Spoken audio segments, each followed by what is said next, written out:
The wind hit the stagecoach like something with a personal grudge. Clara Whitmore felt it before she heard it. A deep, bone-level shudder that ran through the wooden frame of the coach and straight into her spine. She had been sitting with her hands folded in her lap for the past 6 hours, watching the landscape outside the small window change from patchy brown grassland to something she had no name for. It wasn't just white. It was a moving white, a grinding, swirling kind of white that ate the distance and made the horses nervous and turned the driver's occasional shouts into sounds that didn't carry any meaning by the time they reached her. She was 26 years old, carrying one trunk and a letter she had read so many times the creases had started to separate. The letter was from a man named Nathan Hale, Marshal Nathan Hale, of Black Ridge, Colorado Territory. She had answered his advertisement in the Cincinnati paper 3 months ago, written 4 letters back and forth across nearly 2,000 miles, and was now, apparently, less than an hour from meeting him in person. If they survived the storm. The other 2 passengers had stopped talking about an hour back. One was a heavy-set supply merchant named Ezra Polk, who smelled powerfully of pipe tobacco and kept wiping his forehead even though the temperature inside the coach had dropped to something that made Clara's breath show. The other was a young man of perhaps 19 who had given his name as Theodore something or other, and had spent most of the journey either sleeping with his mouth open or staring at Clara with the unguarded curiosity of someone who had never learned that staring was rude. "How much farther?" Clara asked, not directing the question at anyone in particular. Ezra Polk answered without looking at her. "Driver said we'd reach Black Ridge before dark." He paused and looked at the window. Outside, the light had gone a strange, flat gray that made it impossible to tell what time of day it was. "I don't know what dark means anymore in this weather." "Does the driver know the road well?" "He ought to. He's been running this route for 11 years. Polk shifted his weight, making the bench creak. "Of course, 11 years doesn't mean much if you can't see your own hand in front of your face." Theodore stirred. "My pa says blizzards on the Colorado frontier make the ones back east look like somebody sneezed." Nobody responded to that. Clara turned back to the window. The glass was so cold that a thin layer of frost had started forming at the corners, and the light pressing through it was dim and gray-white and gave everything a bleached, unreal quality. She tried to find something calming in the landscape, a tree, a fence post, any sign that something human had been through here. But there was nothing. Just snow and wind, and the particular silence that comes when a storm is too loud for individual sounds to survive. She thought about Nathan Hale's letters. They had been careful letters. Not cold exactly, but measured. He had described himself plainly, 41 years old, 15 years in law enforcement, currently serving his 3rd term as Marshal of Black Ridge. He had told her the town's population, roughly 400 souls, and the nature of the work. Mining mostly, silver, some gold, and the conditions. Brutal winters, dry summers, the kind of isolation that either built character or broke it. He had told her that he was not a man who expressed himself easily in writing, and that if his letters were shorter than she expected, she should not read anything into that. She had read things into it anyway. What he hadn't said was why he was looking for a wife through a newspaper. She hadn't asked directly. It seemed too pointed a question for the early exchanges. And he hadn't volunteered it. What she knew was that he was a serious man who chose his words carefully and who had, apparently, decided that whatever his life looked like, it needed something it didn't currently have. She understood that feeling. She was running from her own version of it. The coach lurched hard to the left. Clara grabbed the window frame with both hands, and Ezra Polk swore under his breath, and Theodore made a sound like a startled dog. Then the whole vehicle tilted and stopped, and the horses screamed, actually screamed, a sound Clara had never heard from an animal before, and something snapped that she later thought might have been the tongue of the coach, the long wooden beam connecting the body to the team. Then everything went sideways. She didn't exactly fall. It was more that the world rearranged itself. The bench she was sitting on became a wall, and the wall beside her became the floor, and Ezra Polk landed heavily across her legs, and Theodore hit the door above them, and the whole coach sat there on its side in the snow, making a sound like a wounded animal settling into defeat. Silence, then wind, enormous wind, the kind that presses against your chest and makes breathing feel like work. "Is anyone—" Clara started. "I'm fine," Theodore said from somewhere above her. His voice was shaky. Ezra Polk didn't say anything. He was already trying to push himself off her, breathing hard, his face red and alarmed. "Beg your pardon, miss," he said, which under the circumstances struck her as an almost absurd thing to say. "Don't apologize. Get up," she told him. The driver was pounding on what had become the top of the coach, which was now one of the side walls. "Everyone alive in there? Sound off!" They sounded off. All three of them, alive. "We've lost the tongue," the driver called down. "Horses pulled free. I'm going to need everybody out." Getting out meant climbing up through a door that was now essentially a hatch in the ceiling, which was easier to say than to do. Theodore managed it first, being young and quick. Ezra Polk needed help and made it on the second attempt. Clara went last and found the driver, a compact, weathered man named Greer she had spoken to briefly at the last relay station, standing in snow up to his knees, holding the reins of the two horses that hadn't panicked free. The cold was a different thing outside. Inside the coach it had been uncomfortable. Outside it was something else entirely. It entered through her coat like the coat wasn't there. It filled her lungs in a way that made them ache. Her eyes started watering immediately, and the tears froze on her cheeks before they had a chance to fall properly. "How far to town?" Polk asked. "Mile. Maybe less," Greer said. His face was tight and focused in the way of a man who was afraid and had decided not to let it run things. "We walk. Keep together. Do not let go of each other." "The luggage?" "Leave it," Greer said. He looked at Clara when he said it because she had started to turn back toward the coach. "Miss, I mean it. Leave it." She had already calculated that her trunk was too heavy to move in this snow. She was turning back out of instinct, the way you do when you're about to lose something you can't replace. She made herself stop. They formed a line with Greer at the front and Theodore at the back, and they walked. It was the longest mile of Clara's life. She had grown up in Cincinnati. She knew cold. Ohio winters were real enough. But this was a different category of experience. The wind didn't blow in one direction. It came from everywhere, from all sides at once, pressing into her face and her chest and working its way through the gaps in her coat at the collar and the wrists. Inside 10 minutes, her fingers had stopped sending reliable information. Inside 20, her feet felt wooden and strange, and she had to watch them to make sure they were still doing what she told them. She counted steps for a while. Then she stopped counting because the numbers got too high and she needed to save the mental energy for staying upright. The four of them walked pressed close together. Greer had a rope he'd cut from the coach, and they were each holding a section of it, which meant they could feel when someone stumbled without having to look. Clara stumbled twice. Both times the rope jerked and she caught herself. She didn't say anything. Neither did anyone else. Somewhere in the middle of it, Ezra Polk started to slow down. Clara noticed first because she was directly behind him. His steps got shorter, then uneven. Then she felt the rope go slack, and she turned and found him stopped in the snow with his hands pressed against his knees, bent at the waist. "Mr. Polk?" "I need a minute," he said. His breath came in short clouds that the wind immediately snatched. "We cannot stop," Greer called back without turning around. "We cannot stop." Greer's voice had no anger in it, but no flexibility either. "You stop. You freeze. Keep walking." Polk straightened with enormous effort. The color in his face had gone bad, a grayish red that Clara didn't like. She fell in beside him instead of behind him and put her hand through his arm. And he didn't protest, which told her how bad it was. They walked like that side by side until the lights came. She almost didn't recognize them as lights at first. There was so much white swirling in the air that anything her eyes picked up might have been an artifact of that swirling, the mind inventing shapes in chaos. But they resolved into something real.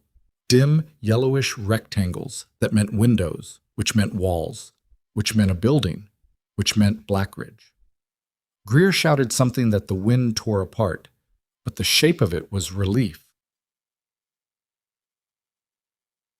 The town resolved itself slowly out of the storm as they got closer, the way things do in bad weather. First hints, then suggestions, then actual solidity. A main street. Clapboard buildings leaning against each other like tired men at a bar. A sign she couldn't read. A water trough with a skin of ice across the top. People came out when they heard them. Clara wasn't sure who called out or what they said. Her ears were past reliable hearing by then, stuffed full of the cold. She was aware of hands, of voices, of being steered through a doorway into a space that was warm in a way that hit her like a wall. Her body didn't know what to do with warmth anymore, and the transition from cold to not cold was almost painful, a deep burning in her fingers and face and the tips of her ears. Someone put a blanket around her. Someone else pressed a cup of something hot into her hands. She held it and tried to coordinate her fingers enough to grip it properly, and mostly failed. The room was a general store.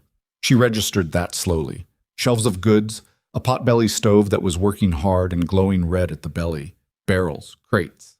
A woman behind a counter watching her with worried eyes. Several men clustered near the door who had apparently been the welcoming committee.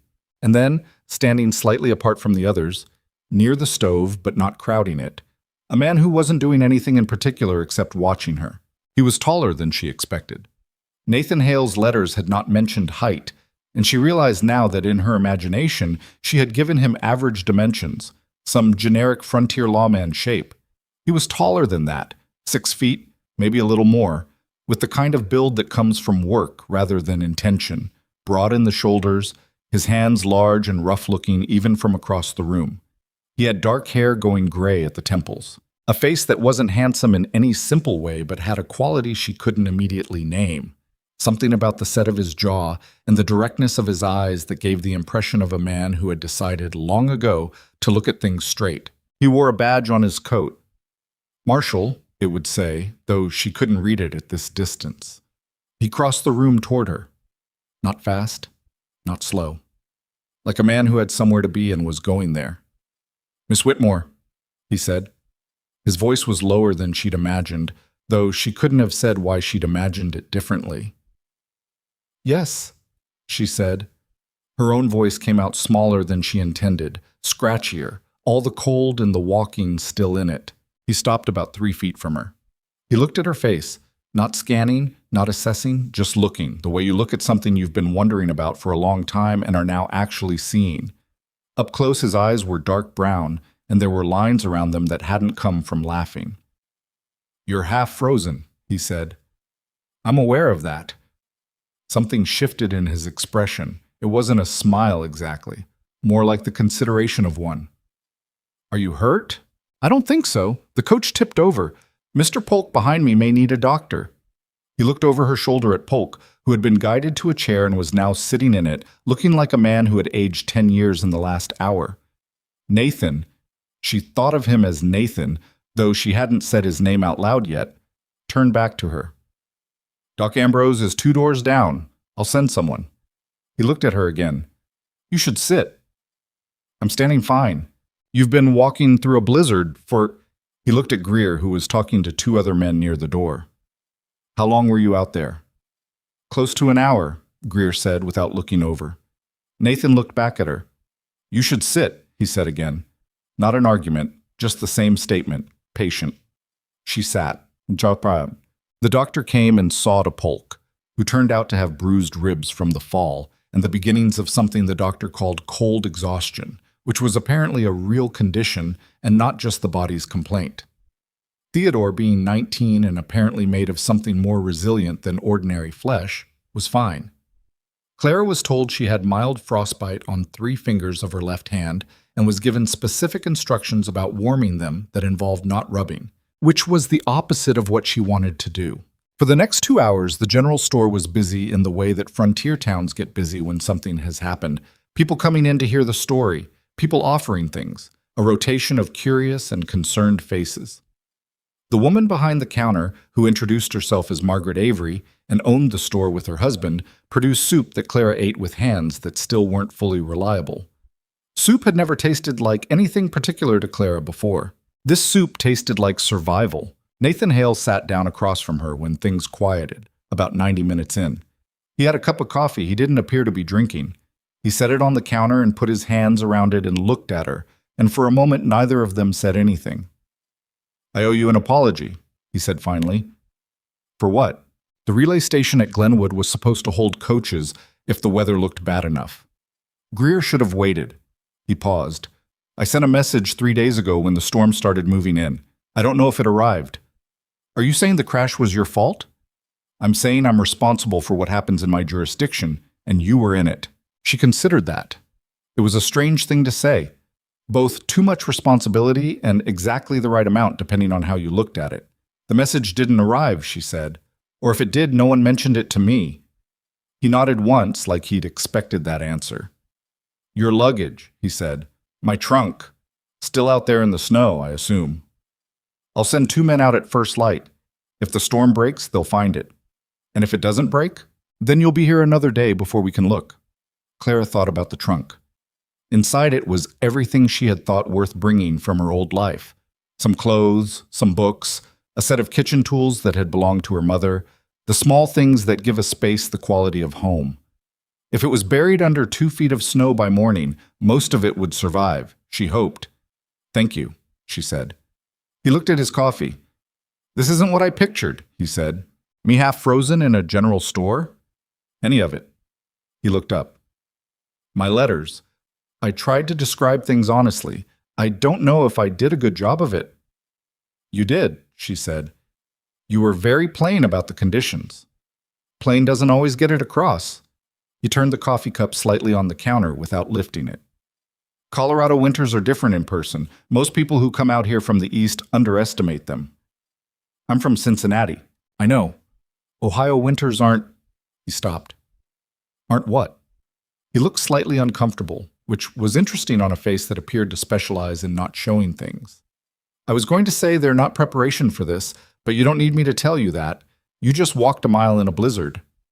I had help, she said. The rope. Still, there was a pause. Outside the wind was still going, pressing against the building.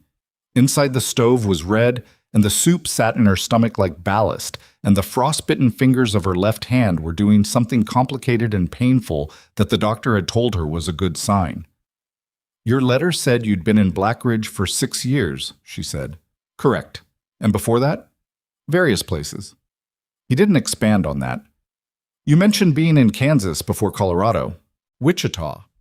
Then a short stretch in New Mexico before I came up here. He paused. Is this... Are you asking because you want to know, or are you filling the quiet? The directness of it caught her off guard. She thought about it honestly. Both, she said. Something in his face settled, like he'd been waiting to see how she'd answer that. I came to Black Ridge because the job was available and the pay was reasonable, he said. I stayed because I got used to it, the winters included. He looked at her.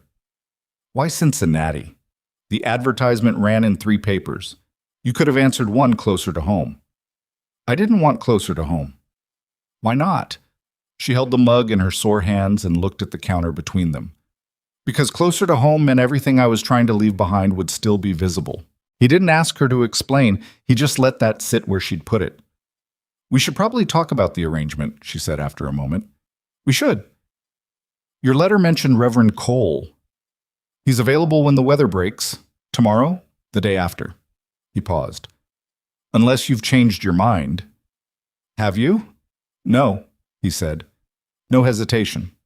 Have you? She thought about the long train ride west.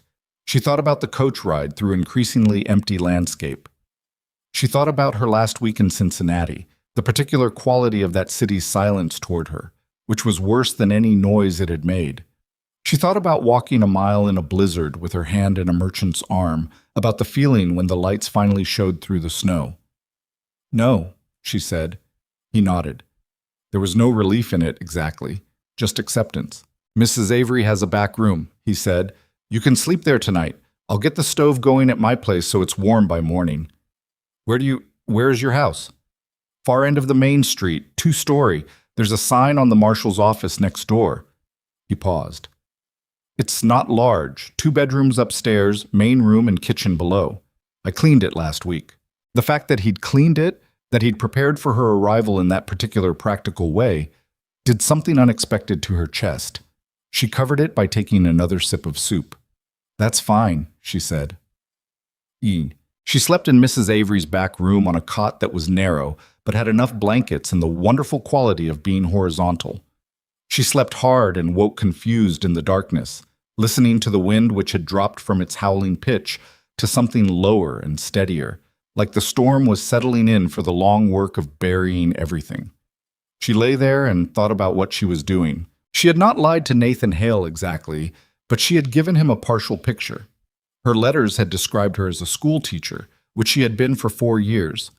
They had described her family situation, both parents deceased, no brothers or sisters, which was accurate.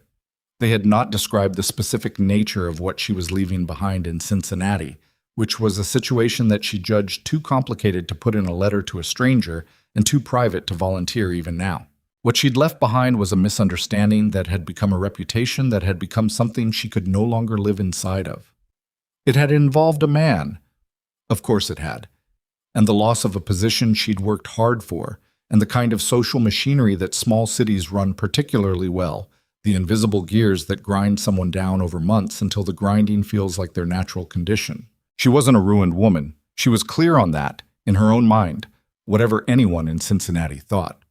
But she was a woman who needed a different geography, a different set of eyes to be seen by.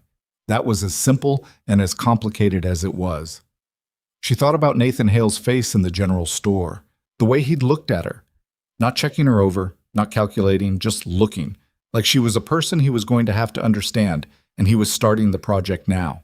She thought about his hands wrapped around the coffee cup, the roughness of them, the patience in the way he'd held them still. She fell back asleep sometime before dawn. The storm broke around mid-morning. It didn't clear exactly. The sky stayed low and gray, and there were occasional light squalls that reminded you it wasn't done with the territory. But the main event was over. The wind had quit its grinding, and the visibility opened up to something you could actually make decisions with. And by noon, the streets of Blackridge had people in them again, moving carefully on icy footing, going about whatever business a frontier town requires after a night of being battered. Clara stood at the window of Mrs. Avery's back room and watched the town for the first time in real light. It was smaller than she'd pictured. She had known the population figure, roughly 400, Nathan had written, but numbers and actuality are different things, and the actuality of Blackridge was a single main street of about a dozen buildings, 2 cross streets that dissolved quickly into snow-covered open ground, a cluster of residential structures behind the commercial strip, and in the distance the dark shapes of the mine workings on the hillside above town. Smoke came from most of the chimneys. The buildings were weathered and unpretentious. None of them had any ornamentation to speak of. No carved trim, no painted details, the kind of construction that meant the builders were thinking about warmth and function and not about how it would look in 20 years. She found it against her expectations, not discouraging. There was something honest about it. Cincinnati had architecture that was trying to say things about itself. Columns, pediments, the whole vocabulary of civic ambition. Blackridge's buildings weren't saying anything except "here I am," and I am standing. Mrs. Avery knocked and came in with breakfast, eggs, bread, coffee, and sat with her while she ate, which Clara appreciated. The woman was direct and warm in equal measure, the kind of person who has decided life is too short for ceremony without being the kind who calls it warm when it isn't. "You get any sleep?" she asked. "Enough. How is Mr. Polk?" "Doc kept him overnight. His ribs are going to ache for a week, but he'll be fine." She paused. "You holding up?" "Yes." Margaret Avery looked at her with the frank assessment of a woman who has spent years watching people come through her store and has developed opinions about most of them. "Nathan told us you were coming," she said. 3 weeks ago. Didn't say much beyond that." "Did he say anything?" "He said you were a school teacher from Ohio, that you'd answered an advertisement." A pause. "Folks had questions." "I'm sure they did. He didn't answer most of them. Nathan's not a man who explains himself a lot." She said it without judgment, as a plain fact about a person she'd known for some time. "He's a good man. I want you to know that. He's not—" She stopped, started again. "He's had some hard years before Blackridge. He doesn't talk about it." "No," Clara said. "He doesn't, but he's square. He's honest. He doesn't have bad habits, at least none that show." She picked up her coffee. "I say that because I figure you've got some questions you can't ask yet, and I wanted you to have at least something to stand on." Clara looked at her. "Thank you, genuinely. Don't mention it. We don't get a lot of women through here who come with sense. Nice to see one." She met Nathan at his house, their house, at 2 in the afternoon. Two men had gone out for her trunk that morning and come back with it, damaged but intact, which was better than she'd hoped for. It had been brought to the house ahead of her and was sitting in the main room when she arrived. The sight of it there, her trunk, in his space, both things existing simultaneously, struck her as the most real thing that had happened since she'd gotten off the train in Denver 2 days ago. The house was clean in the way that a man cleans, thorough but without instinct for the small touches, the surfaces that women notice and men often don't. The main room had a table, 4 chairs, a stone fireplace that was burning, a settee that looked like it had come in a supply wagon and never been comfortable since. The kitchen was functional and spare. Through the back window she could see a small yard buried in snow with what might have been a garden in a previous season. Nathan was in the kitchen when she came in. He'd heard her at the door and come through, drying his hands on a cloth. "The trunk made it," she said. "Good." He looked at it. "Do you want me to take it upstairs?" "I can manage." He looked at her. "I know you can manage. Do you want help?" She thought about it. "Yes, thank you." He carried the trunk upstairs to the larger bedroom, the one he was apparently giving her, without comment or ceremony. It was heavy, and he carried it without apparent difficulty and set it down where she indicated. The bedroom had a bed with a quilt on it, and a wardrobe, and a window that looked out over the side yard and the building next door, which was the marshal's office. It was a plain room that would need things, a rug, curtains, the accumulated small objects that make a space feel inhabited. But it was a real room, solid and private and hers. "I'll sleep in the other room," he said. He said it carefully, without making it either a question or an apology. A statement of what the arrangement was, offered plainly. "Yes," she said. "I think that makes sense for now." He nodded. "I have to make rounds this afternoon. I'm usually back by 5, 6 at the latest. He paused. "I usually cook something, if you want to see what's in the kitchen." "I'll figure out dinner," she said. He looked at her for a moment. "You don't have to—" "Marshall," she said, and then stopped. Something about using his title felt wrong. "Nathan, I've been sitting in a stagecoach and a general store and a back room for 48 hours. I want something to do." He considered this. "There's salt pork and some potatoes. Dried beans in the jar on the second shelf." He said it without elaboration, just providing information. "That's enough," she said. He nodded again. He picked up his coat from the chair where he'd put it, shrugged into it, checked his belt, the weight of the pistol there, the automatic gesture of a man who's carried it long enough that checking it is like breathing. He headed for the door. "Nathan," she said. He stopped and looked back. "Thank you for coming out in that weather to find us." She paused. "You didn't have to do that personally. You were my responsibility," he said. It was the same thing he'd said the night before. Responsibility. It was clearly a word that meant something specific to him, that carried real weight. Then he added quietly, "And I wanted to know you were all right." He left before she could respond to that. She stood in the kitchen for a long moment after she heard the front door close. Then she found the potatoes and the salt pork and the dried beans, and she built a fire in the kitchen stove, and she made dinner. The beans took too long. She should have started them earlier, which meant she'd be making them again sometime. But the potatoes fried up well with the pork and some onion she found in a cold box near the back door, and by the time she heard Nathan's boots on the front step at 5:15, she had something real on the table. He came in smelling of cold air and the outdoors. He stood in the doorway for a moment, looking at the food, then at her, then at the table where she'd put 2 plates. "Sit down," she said. "It's ready." He sat. They ate without much talk, which was not uncomfortable. Clara had lived alone long enough that silence at a table didn't unsettle her. Nathan seemed to have a similar relationship with it. Not someone who needed to fill it, just a man eating a meal that someone had made. "The beans are hard," she said, about halfway through. "They're fine." "They needed another hour. I'll do better next time." He looked up. "I've eaten worse on better occasions," he said. "This is fine." She considered him. "You could just say the beans are fine even if they weren't." "I could," he agreed, "but I'm telling you they actually are." She felt something in her chest. Not warmth exactly, but the first faint precursor to it. The kind of feeling you get when you realize something might be all right. Not definitely, not yet, but possibly. After dinner, he washed the dishes, which she hadn't expected. She stood in the kitchen doorway and watched him do it.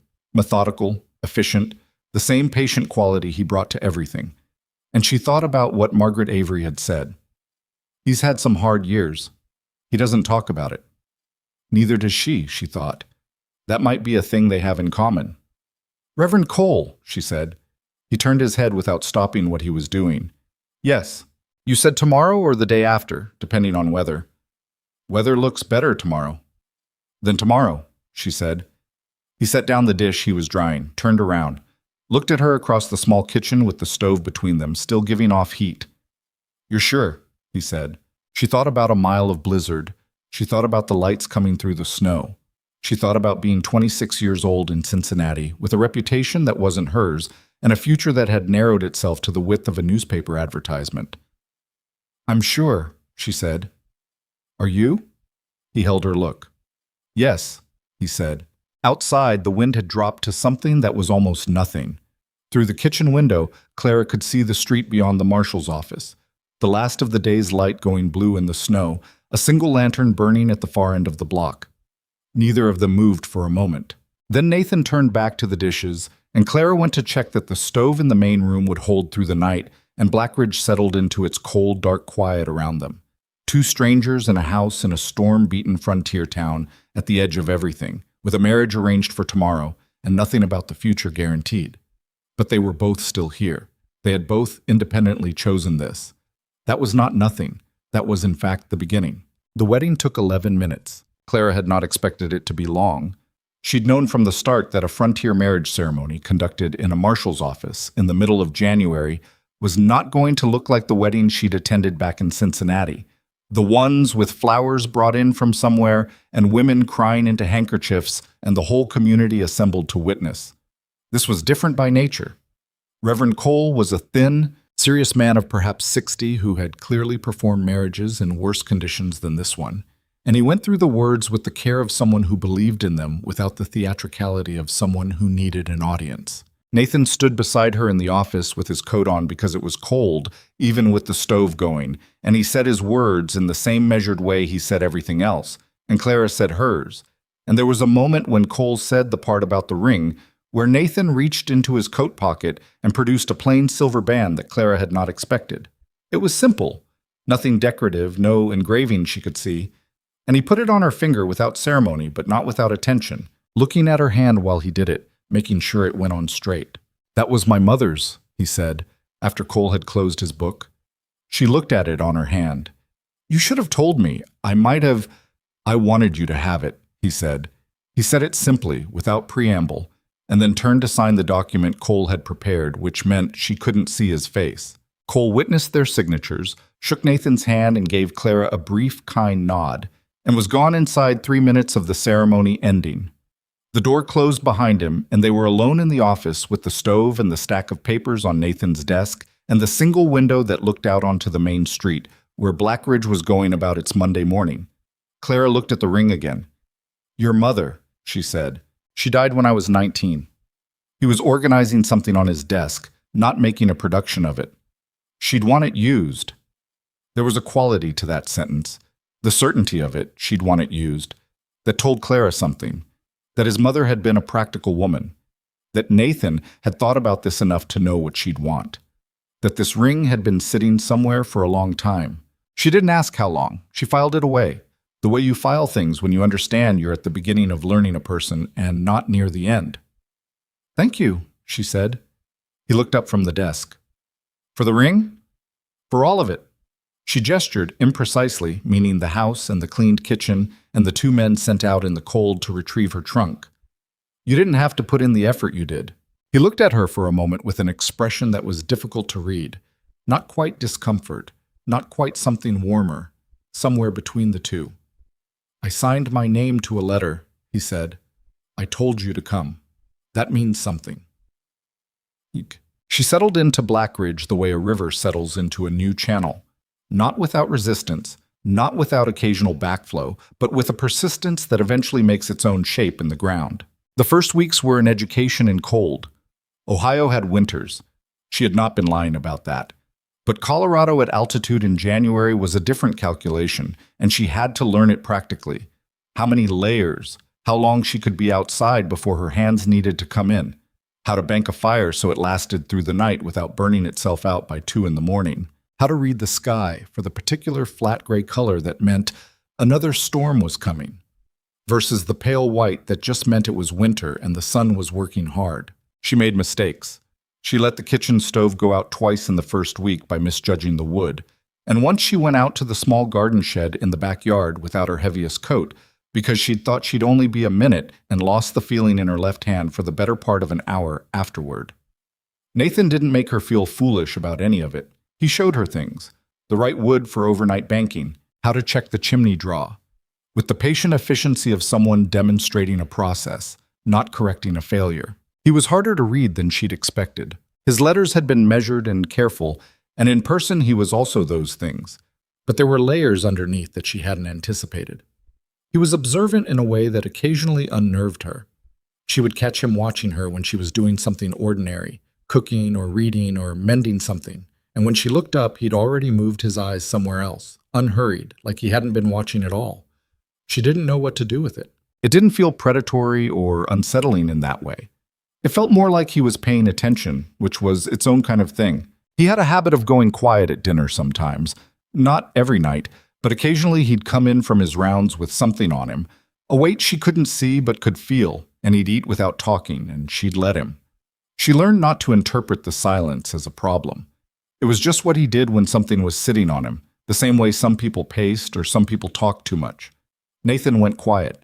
She asked him about it once, about 6 weeks in. "You came home last night," she said over breakfast. "You had that look." He glanced up. What look?" "Like you were carrying something you didn't want to put down because then you'd have to look at it." He considered this with what appeared to be genuine deliberation. "Deputy Marsh had trouble with a man at the saloon," he said finally. "It got physical. The man is in jail now, and he'll leave town when he's out. But Marsh is 24 years old, and he's never had to put his hands on someone like that." He paused. "I remember what that's like the first time it happens." "What is it like?" He looked at his coffee. "You feel it everywhere. Not the fight itself. The fight is over fast. Afterward, your hands shake, though you don't let anyone see them shake. And you keep going over it in your head, asking whether you could have done something sooner or differently that would have meant it didn't get to that point." He paused again. "And usually the answer is no. Usually it was going that direction no matter what. But you go over it anyway." She sat with that. "Did you talk to Marsh?" "This morning, early, before he'd had time to get too far into his own head about it." "What did you say?" He almost smiled. She was starting to recognize the near thing, the slight softening around his mouth that was as close as he usually got. "I told him the shaking is normal, and the second guessing is normal, and it doesn't mean he did anything wrong. I told him to eat something." "Did it help?" "Don't know yet." He picked up his cup. Sometimes you don't know if something helped until later. It was the most he'd said to her at one stretch about the actual texture of his work. She recognized it for what it was. Not an opening of some floodgate, just a door cracked a few inches. And she didn't push. She nodded and let it settle, and they finished breakfast, and he went to the office, and she went to figure out what the town might need from a woman with 4 years of teaching experience and too many unscheduled hours in a day. The answer, it turned out, was considerable. Blackridge had approximately 40 children within its population and exactly no dedicated schoolhouse. There had been a woman named Mrs. Gould who'd conducted informal lessons in the back of the Methodist Hall for 2 years, but she'd moved on with her husband the previous autumn and nothing had replaced her. The children were either being taught at home, which meant the quality varied enormously based on the parents' own education, or not being taught at all, which was its own problem in a town that ran on contracts and ledgers and the kind of arithmetic that kept a man from being cheated at the assay office. Clara spent 2 weeks talking to people. She walked the main street and introduced herself and had conversations in the general store and the post office and on front stoops despite the cold. And she listened more than she talked, which seemed to catch people off guard. A new person in a small town usually needs time to move from curiosity to acceptance, but Clara had the advantage of being Nathan Hale's wife, which meant people had already formed a preliminary opinion before she'd said anything. Nathan's standing in the town was real and earned, and some of that standing transferred to her by association. Not all of it. She'd have to make her own case for the rest, but enough to get her through doors that might otherwise have stayed closed. By the end of February, she had secured the use of a large room above the feed store from a man named Hartley, who owned the building and whose 3 children were currently learning arithmetic from their mother, who had freely admitted to Clara that her own arithmetic was unreliable. The room needed work. It was cold and poorly lit and had no furniture to speak of. But she had also, in the course of her conversations, identified 6 men who were either indebted to Nathan or simply well-disposed toward the enterprise, and they showed up on a Saturday with tools and wood and the particular purposeful energy of people who like having a task with a clear outcome. Nathan showed up too, which she hadn't expected. He was not a man who explained his appearances. He arrived at the feed store that Saturday morning in work clothes she hadn't seen before, older, harder used than what he wore on duty, and he picked up a hammer and he helped build benches. He didn't direct, he just worked alongside the others, and she noticed the way the other men's posture changed slightly when he was there. The particular quality of ease that comes when a community's authority figure shows up not to oversee, but to participate. They worked through most of the afternoon. Clara made 2 trips down to the Avery store for supplies, and came back each time to find the room transformed a little more.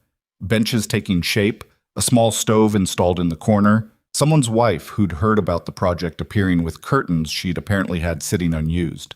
At the end of the day, when most of the others had left, Nathan was still there.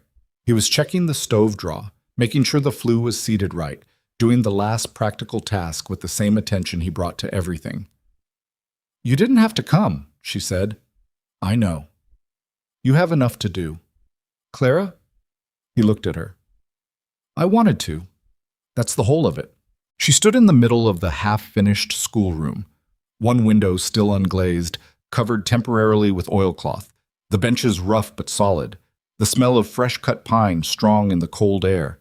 And she looked at her husband, and something in her chest rearranged itself. Not love. She wasn't going to call it that yet, and she didn't think he would either, and to do so would have felt like jumping ahead of the actual sequence of things. But it was adjacent to trust, and trust was not nothing. Trust was, in fact, quite a lot.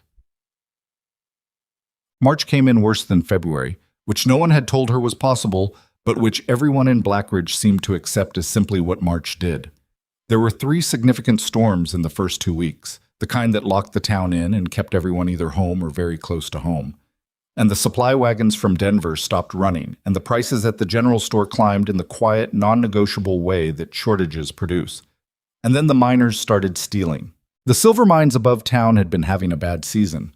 Clara knew this in a general way, the way you know about things that haven't directly touched you yet. The main shaft had hit a geological fault in November, and the expected vein had not materialized where the surveys said it should, and the company, Meridian Mining, out of Denver, had responded to the miss by cutting crews. 40 men laid off between December and February, men who had built their lives around the assumption that work would continue, men with families, most of them, men with rent due to Blackridge's handful of landlords and tabs at the saloon and children who needed food, regardless of what the survey maps showed. The stealing started small. A smoked ham from behind the Avery store, a sack of meal from someone's porch, the kind of theft that could almost be overlooked if you were in a generous mood, except that people in Blackridge in March were not in generous moods because March on the frontier has a way of using up whatever generosity you started the winter with. Clara heard about this first incident from Margaret Avery, who was matter-of-fact about it, but not unconcerned. "Nathan knows," she said when Clara asked. "He's tracking it." He was. She knew what tracking looked like for him. The extra round at night, the conversations she heard pieces of through the office wall when she was next door, the way he came home some evenings with that particular quiet on him. He had the patience for it, the long-game patience, but she could also see what it was costing him. The tension in his jaw at dinner, the way he was slower to the near smile than he'd been a month ago. One evening in the 3rd week of March, she came into the kitchen to find him sitting at the table with a map of the area spread out in front of him, doing nothing, just sitting there with his hands on the table on either side of the paper. "Tell me what you're thinking," she said. He looked up.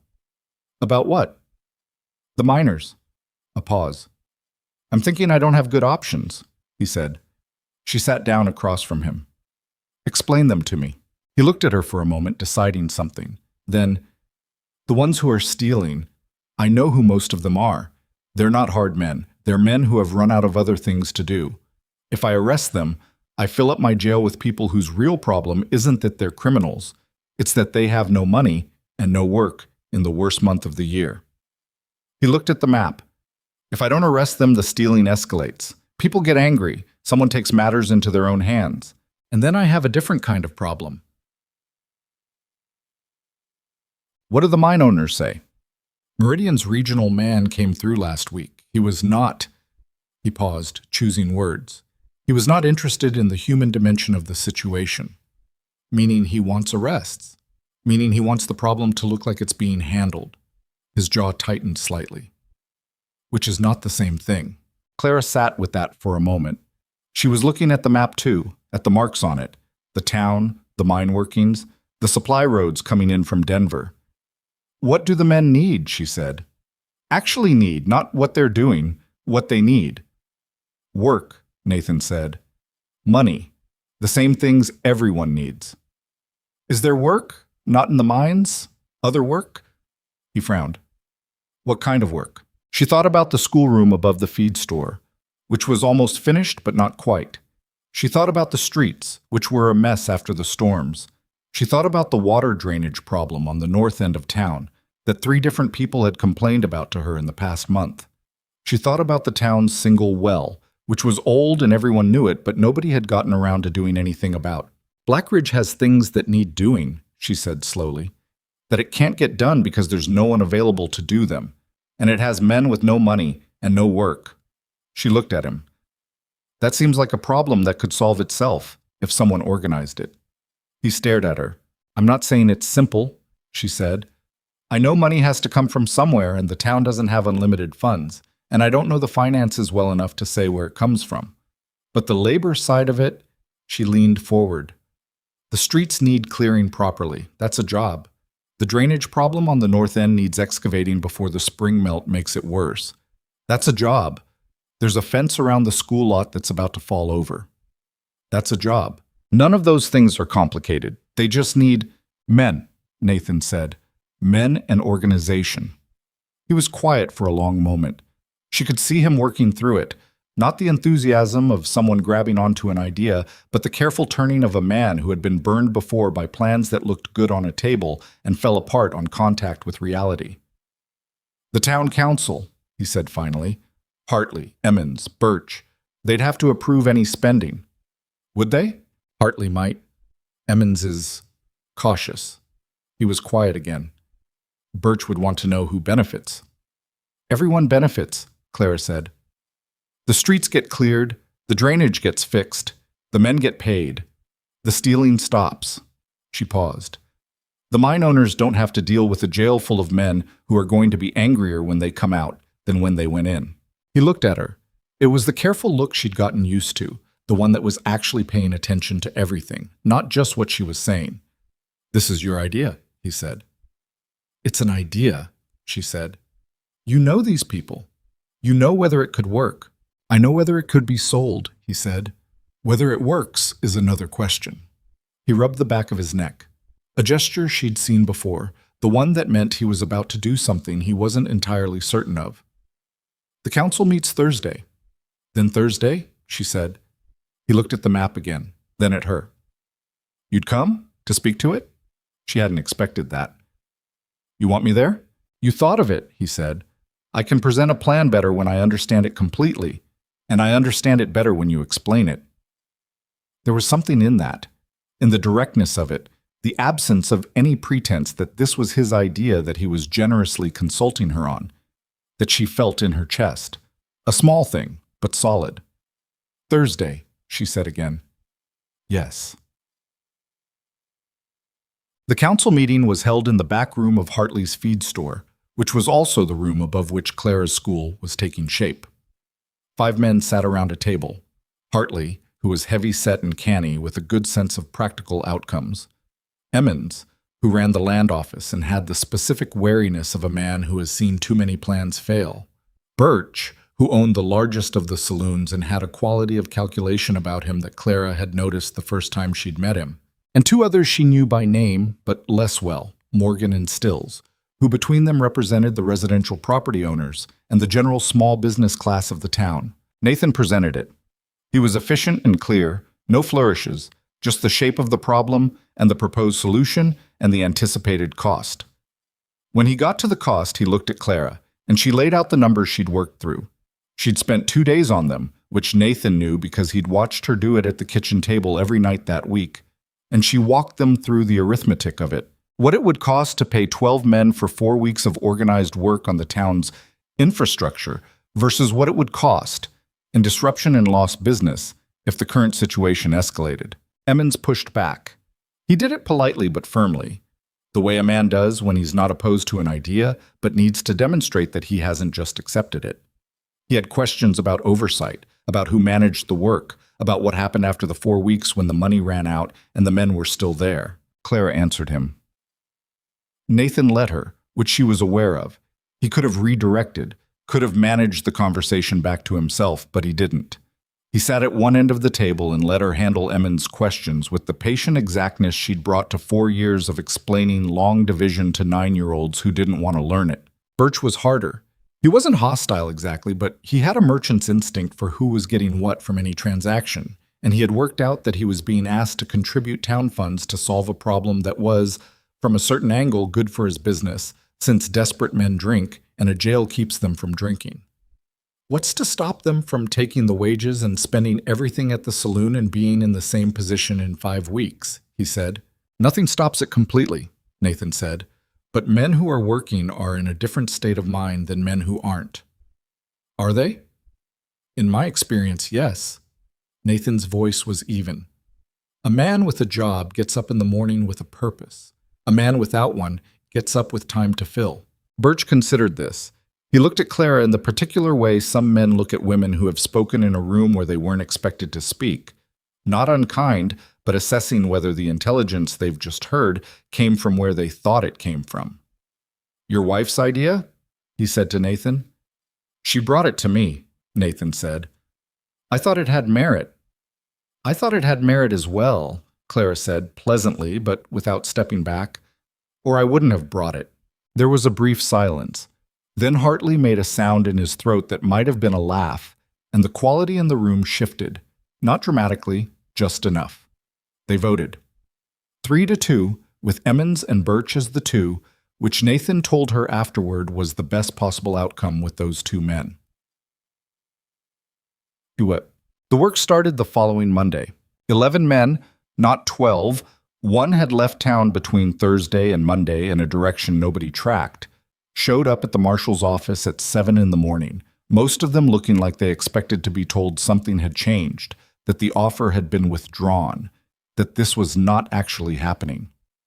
Nathan was there, and 2 men from the council who had volunteered to supervise the first day, and Clara with a list of assignments and the particular calm authority of someone who has spent years in front of a classroom of children who are looking for any crack in your certainty to drive a wedge into. She assigned the work.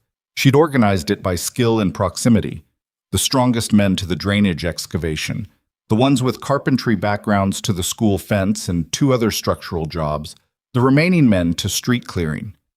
She'd paired each group with a supervisor and made sure everyone knew where to go and what they were doing before anyone left the porch. When they were gone, Nathan looked at her. You've done this before, he said. Taught school, she said.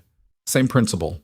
11 children or 11 men, they all need to know what they're supposed to be doing, or they'll find something else to do. He looked at her with that careful attention. You're good at it, he said. At what? Reading a situation and deciding what it needs. He paused. Not everyone can do that. She didn't know what to say to that, so she didn't say anything. She picked up her coat from the porch rail and walked down to check on the drainage crew, because they were the most complex job and the one most likely to run into an unexpected problem in the first hour. Behind her, she heard Nathan go back inside. She heard the office door close. She walked down the main street of Blackridge in the last cold grip of March, past the buildings she was beginning to know, nodding at faces she was beginning to recognize, in the direction of the work that needed doing. The wind was still cold, the sky was still gray, but the streets at least were about to be cleaner. The drainage work finished on a Wednesday, 3 days ahead of what Clara had projected. She found out from one of the men, a former miner named Cass Dooley, who had become, in the course of 4 weeks, the informal crew leader of the excavation group, when he came to the marshal's office to let Nathan know they'd hit the final grade and the channel was cut all the way to the runoff slope on the north end. He stood on the porch with his hat in his hands and delivered this information with the particular combination of pride and uncertainty of a man who has done something well and isn't sure whether that's allowed. Nathan thanked him and shook his hand, which Clara watched through the office window. She noticed Dooley's posture when Nathan's hand met his. The way it straightened, not from formality, but from something that looked like being seen. She went back to the arithmetic she was working on for the school, but she was thinking about Dooley's posture for a while afterward. The street clearing had finished 5 days before that. The school fence was done. The structural repairs on 2 of the residential buildings, which had been added to the list in the second week when it became apparent the crews were working faster than anticipated, were done. The town had, in the space of 4 weeks, accomplished infrastructure repairs that had been sitting on various lists for the better part of 2 years, and it had done so because there were men available who needed the work, and a woman with a schoolteacher's logistical mind who had figured out how to connect those 2 facts. The stealing had stopped almost immediately, not on the first day, but within the first week. Nathan mentioned it without fanfare, just noted it factually at dinner one evening, the way you note a change in weather. Birch is going to want to claim he knew it would work, Clara said. Let him, Nathan said. He voted no, but he'll vote yes next time if it works. Is that how it works? Usually. He looked at her. You're not bothered by it? She thought about it. No, I don't need Birch to know it was my idea. I need the streets to be clear and the men to have eaten. He was quiet for a moment. You mean that? He said. Why wouldn't I? Most people... He stopped, reconsidered. In my experience, people like to have the credit follow the work. I've had 4 years of teaching children to read, she said. None of them ever knew the specific thing I did to get a particular lesson to click. You don't do it for that. He looked at her across the table in the particular way she'd come to recognize, the full attention, the not looking away. What do you do it for? She thought about Cass Dooley's posture on the porch, about the child last week in the school, a girl of 9 named Pearl Hartley, who'd been struggling with reading for months, and who had suddenly, in the middle of a Thursday morning lesson, just gotten it. The moment when the letters became words and the words became meaning, and Pearl's face had done something Clara had seen before and never gotten tired of. Because something was broken and now it isn't, she said. That's enough. Nathan looked at his plate, then back at her. He seemed to be about to say something, and then he didn't, and she let that be.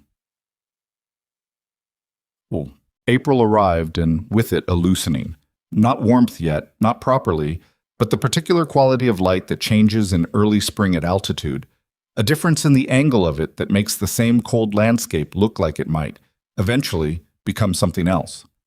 The snow at the edges of the road developed a dirty crust that was ugly and hopeful at the same time.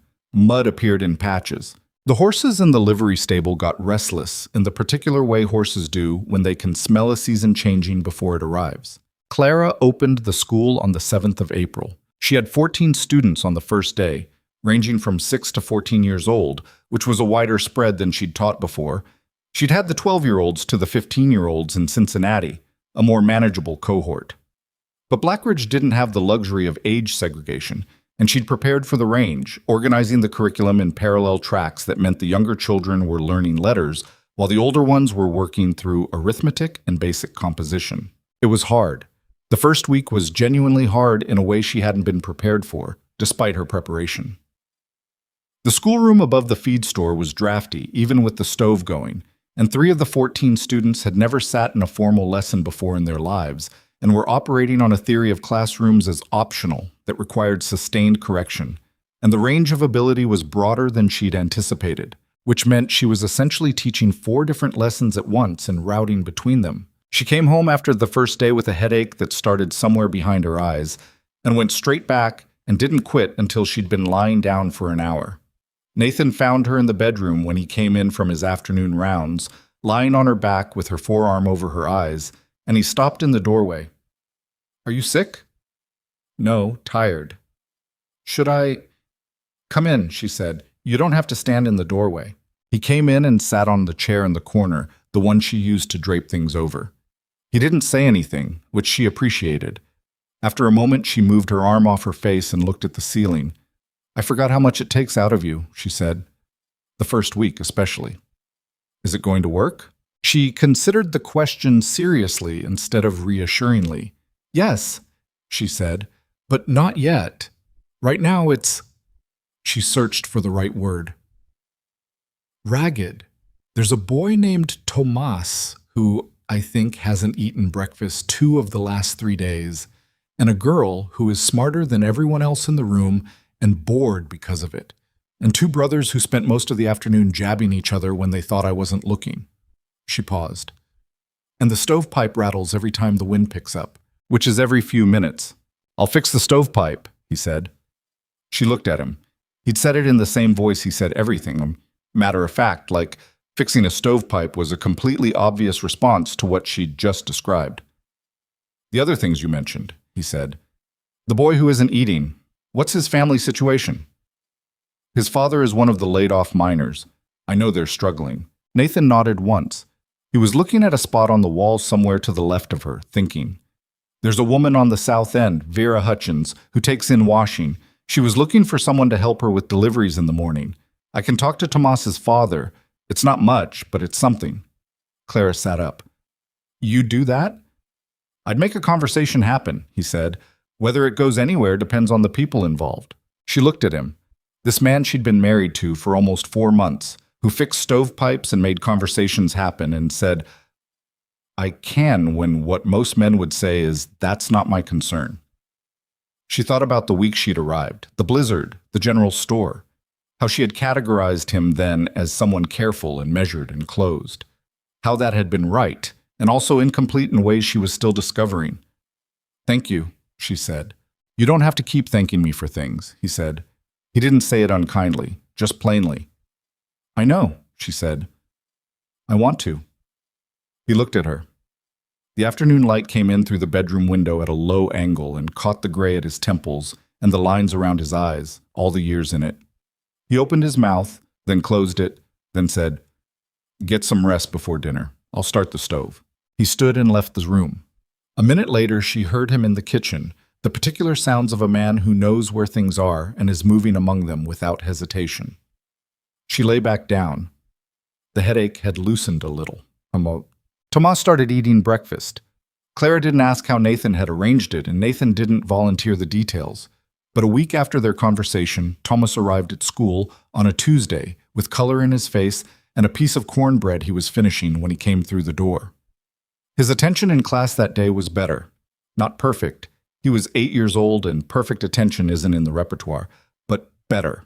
The school found its footing over the following weeks the way most difficult things find their footing, not in any single moment, but in the accumulation of small ones. The 2 brothers settled down when she separated them by 2 bench lengths, which she should have done on day 3 but didn't because she'd been hoping they'd manage themselves. They didn't. Most 8-year-old brothers don't. The bored girl, her name was Rose, she was 11, and she had read every book in her father's small collection and was frankly underestimated by everyone around her, became Clara's informal assistant for the younger children's reading group, which gave her something to work against and gave Clara an extra pair of hands she badly needed. By May, Blackridge had a school that functioned. Clara understood what that meant to the town in a way she hadn't fully anticipated when she'd started the project. It wasn't just about the children's learning, though that was real. It was about what it said about the town to itself, that Blackridge was the kind of place that had a school, that educated its children, that intended to still be here in 20 years. On the frontier, that was not a trivial thing to say. Nathan noticed it too, in his sideways, observational way. He told her one evening that he'd had a conversation with a family that had been considering leaving. The father was one of the laid-off miners who'd been part of the work crews. The mother had been one of the ones most vocally worried about the town's future, and that they'd decided to stay. The school was part of it, he said. She told him that if there's a school, there's a future. Clara was quiet for a moment. That's a lot of weight to put on a room above a feed store. Maybe, he said. But she's not wrong. Right. It was in the middle of May that Nathan told her about his family. Not the mother whose ring Clara wore. She knew the bare facts of that. The other family. The one she'd felt the edges of without knowing the shape. It happened the way important things tend to happen between two people who don't talk easily. Not planned, not in a moment that had the shape of a revelation, but sideways, off balance, on an ordinary evening when nothing in particular had prepared either of them for it. They were on the small porch at the back of the house. Clara had started sitting out there in the evenings when the weather allowed, which it now did more often. The spring had finally arrived properly, with actual warmth in the afternoons and evenings that were cold but not punishing. She'd been reading. Nathan had come out with a cup of coffee and sat in the other chair, and they'd been quiet together for a while, which was something they'd gotten good at. She had asked him at some point about Kansas. She'd been thinking about a detail from one of his early letters. He'd mentioned Wichita, and she'd wondered about it lately. What had preceded Blackridge? What the before of him looked like? "You spent 4 years in Wichita," she said. "You didn't talk about it much in your letters." He held his cup and looked at the yard, which had patches of new green coming up through the mud and the remnants of winter. "No," he said. She waited. She had learned to wait. "I had a family there," he said. She was very still. "A wife," he said. "And a daughter." He said both words with the particular carefulness of someone who has learned to handle them like objects that can break if you put them down wrong. "Margaret, and Ellen, the girl, she was 4. Clara didn't say anything. She held her book closed on her lap and listened. "Fever," he said. "The summer of 1873. It came through the south end of the city. The part where we lived, we didn't have much money at the time.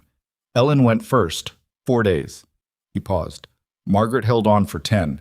There wasn't anything that... He stopped. The muscle in his jaw tightened and released. There wasn't anything to be done. I know that. I knew it then. It doesn't make it... He stopped again. "Oh, no," Clara said quietly. "It doesn't." He looked at his coffee. "I left Wichita after. I couldn't stay in a place where every street had them in it. I went to New Mexico for a year, did some work there, then came up here when the position in Blackridge opened up." He was quiet for a moment. "I've been here 6 years, and I've thought about going back to Kansas maybe twice. Both times I decided I had work here." Clara looked at the ring on her left hand. His mother's ring. She thought about a man of 35 arriving alone in a frontier town with everything stripped away, building something from scratch, out of necessity and stubbornness, putting in 6 years until he was what Blackridge understood as permanent. "When you put this advertisement in the paper," she said carefully, "what were you looking for?" He thought about the question seriously, which she'd expected. "Something forward," he said finally. I was going in a direction that wasn't anywhere. You can do that for a long time. You get up, you do the work, you go to sleep. You're alive, but you're not." He turned the cup in his hands. "I wanted to try again. I knew I wanted that. I didn't know exactly what it was supposed to look like. Are you..." She stopped. "What? Are you glad I came?" She asked it plainly, without softening it into something safer. She needed the actual answer. He looked at her. The evening light was going amber and low, the way it does in late spring when the days stretch long. His face had that quality it got when he was deciding to be honest rather than careful. "Yes," he said. "I am." A pause. "Are you glad you came?" She thought about Cincinnati, the specific texture of her last months there, the way people looked at her in the street, the conversations that stopped when she walked into a room, the gradual grinding process of becoming someone's idea of a cautionary tale in a city that had known her since she was a child. She thought about the advertisement in the paper, and the 4 letters, and the train, and the coach, and the blizzard, and a general store in the middle of nowhere with soup that tasted like survival. "Yes," she said, "more than I expected to be." He held her look. Something in his face was different, not transformed, nothing dramatic, but open slightly, like a window that had been painted shut for a long time and had finally been worked free. "I should have told you about them sooner," he said. "Margaret and Ellen." "You told me when you were ready," she said. "Still, Nathan." She said his name the way she'd come to say it over these months, without the distance of formality, without the overfamiliarity that covers for not knowing someone. Just his name. "It's all right." He looked at her for a long moment. Then he looked back at the yard. They sat on the porch until the light went completely, neither of them needing to fill the dark with anything. June, and the mountains showed themselves properly for the first time since Clara had arrived. The snow line retreating up the slopes, the peaks coming clear above it against a sky that was a color of blue she hadn't known existed before Colorado. The town responded to the season the way winter-bound places do, with a loosening, a coming out, a reemergence of social life that had been suspended since October. There were dinners, gatherings on front porches in the long evenings, a dance organized by the Methodist at which Clara discovered that Nathan could dance, which she had not suspected, and could do it competently, though without any particular pleasure in it, the competence of someone who has learned a thing and performs it when required. "You don't enjoy dancing," she told him on the walk home. "I don't dislike it," he said. "You have a specific face you make." "What face?" "Like someone asked you to do something you're capable of but would rather not be doing." He was quiet for a moment. "Accurate," he said. She laughed. It was a real laugh, not a polite one. It came out before she'd decided to laugh, which was how she knew it was real. He looked at her sideways, and the thing that wasn't quite a smile was closer than usual. "You enjoyed yourself," he said. "I did. I like dancing." "I know." She looked at him. "How do you know?" "Because when you're doing something you like, your shoulders drop," he said. He said it so plainly, so observationally, like he was reporting a fact he'd cataloged without intending to. They're up when you're working or thinking. When you're actually enjoying something, they drop. She stopped walking. He stopped too, a step ahead, and turned. "You've been watching me," she said. He met her eyes. "Yes," he said. No defense of it, no embarrassment, just acknowledgement. She looked at him standing on the main street of Blackridge in the June dark with the sounds of the dance still faintly audible from the Methodist hall behind them. This man who had cleaned a house for her arrival and built schoolroom benches and made conversations happen and carried his grief for 5 years in a place nobody could see it, and who had apparently been watching the position of her shoulders with the silent attentiveness of someone who has decided another person matters. She reached out and took his hand. He looked down at their joined hands, then up at her. She didn't say anything. He didn't say anything. They stood there on the street for a moment, and then they walked home, and her hand stayed in his the whole way. She found out she was pregnant at the beginning of July. She wasn't certain at first. She'd been late before, and the frontier was not a place that made any bodily process entirely predictable, given the cold and the physical demands and the general project of keeping oneself alive and functional. But by mid-July, the certainty was unavoidable, confirmed by Doc Ambrose with his usual directness and a list of what she should and shouldn't do that was shorter than she expected. "You're healthy," he said. "Stronger than you look, probably. Just don't do anything stupid." "What counts as stupid?" "Lifting things you don't need to lift, going out in bad weather without adequate preparation, not eating enough." He paused. "None of which, based on what I've seen of you, seems likely to be a problem." She told Nathan that evening. She'd been thinking about how to say it all afternoon, which was probably an overcorrection. He was not a man who needed elaborate preamble. But she'd spent the time anyway, standing in the kitchen making dinner, running through approaches and discarding them. In the end, she just said it. Directly, after dinner, while he was still at the table. "I'm pregnant," she said. "Doc confirmed it today, sometime in February, he thinks, or early March." Nathan put his coffee cup down. He didn't move for a moment.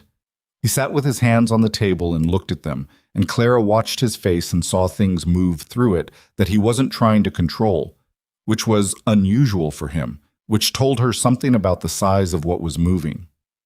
"Nathan," she said. He looked up. His face had gone careful in a new way, a way she hadn't seen before. "Are you—" She stopped. "Talk to me." He was quiet for a moment, then, "Ellen was born in the winter," he said. "February." She heard what he wasn't saying. She sat down. "I know," she said. "I'm not—" He stopped. "I know this is different. I know it isn't—" He pressed his hand flat on the table. I had 5 years to get some distance from it, and I thought I had. More distance than this. You have distance, she said. This is just something that reaches across distance. He looked at her. His eyes were doing something she hadn't seen them do before. I'm scared, he said, flat, direct, the way he said everything. I know, she said. So am I. Of different things. Maybe not entirely different. She put her hand over his on the table. We were both scared the night we met. We did it anyway. He turned his hand over under hers and held it. His grip was tight, tighter than usual.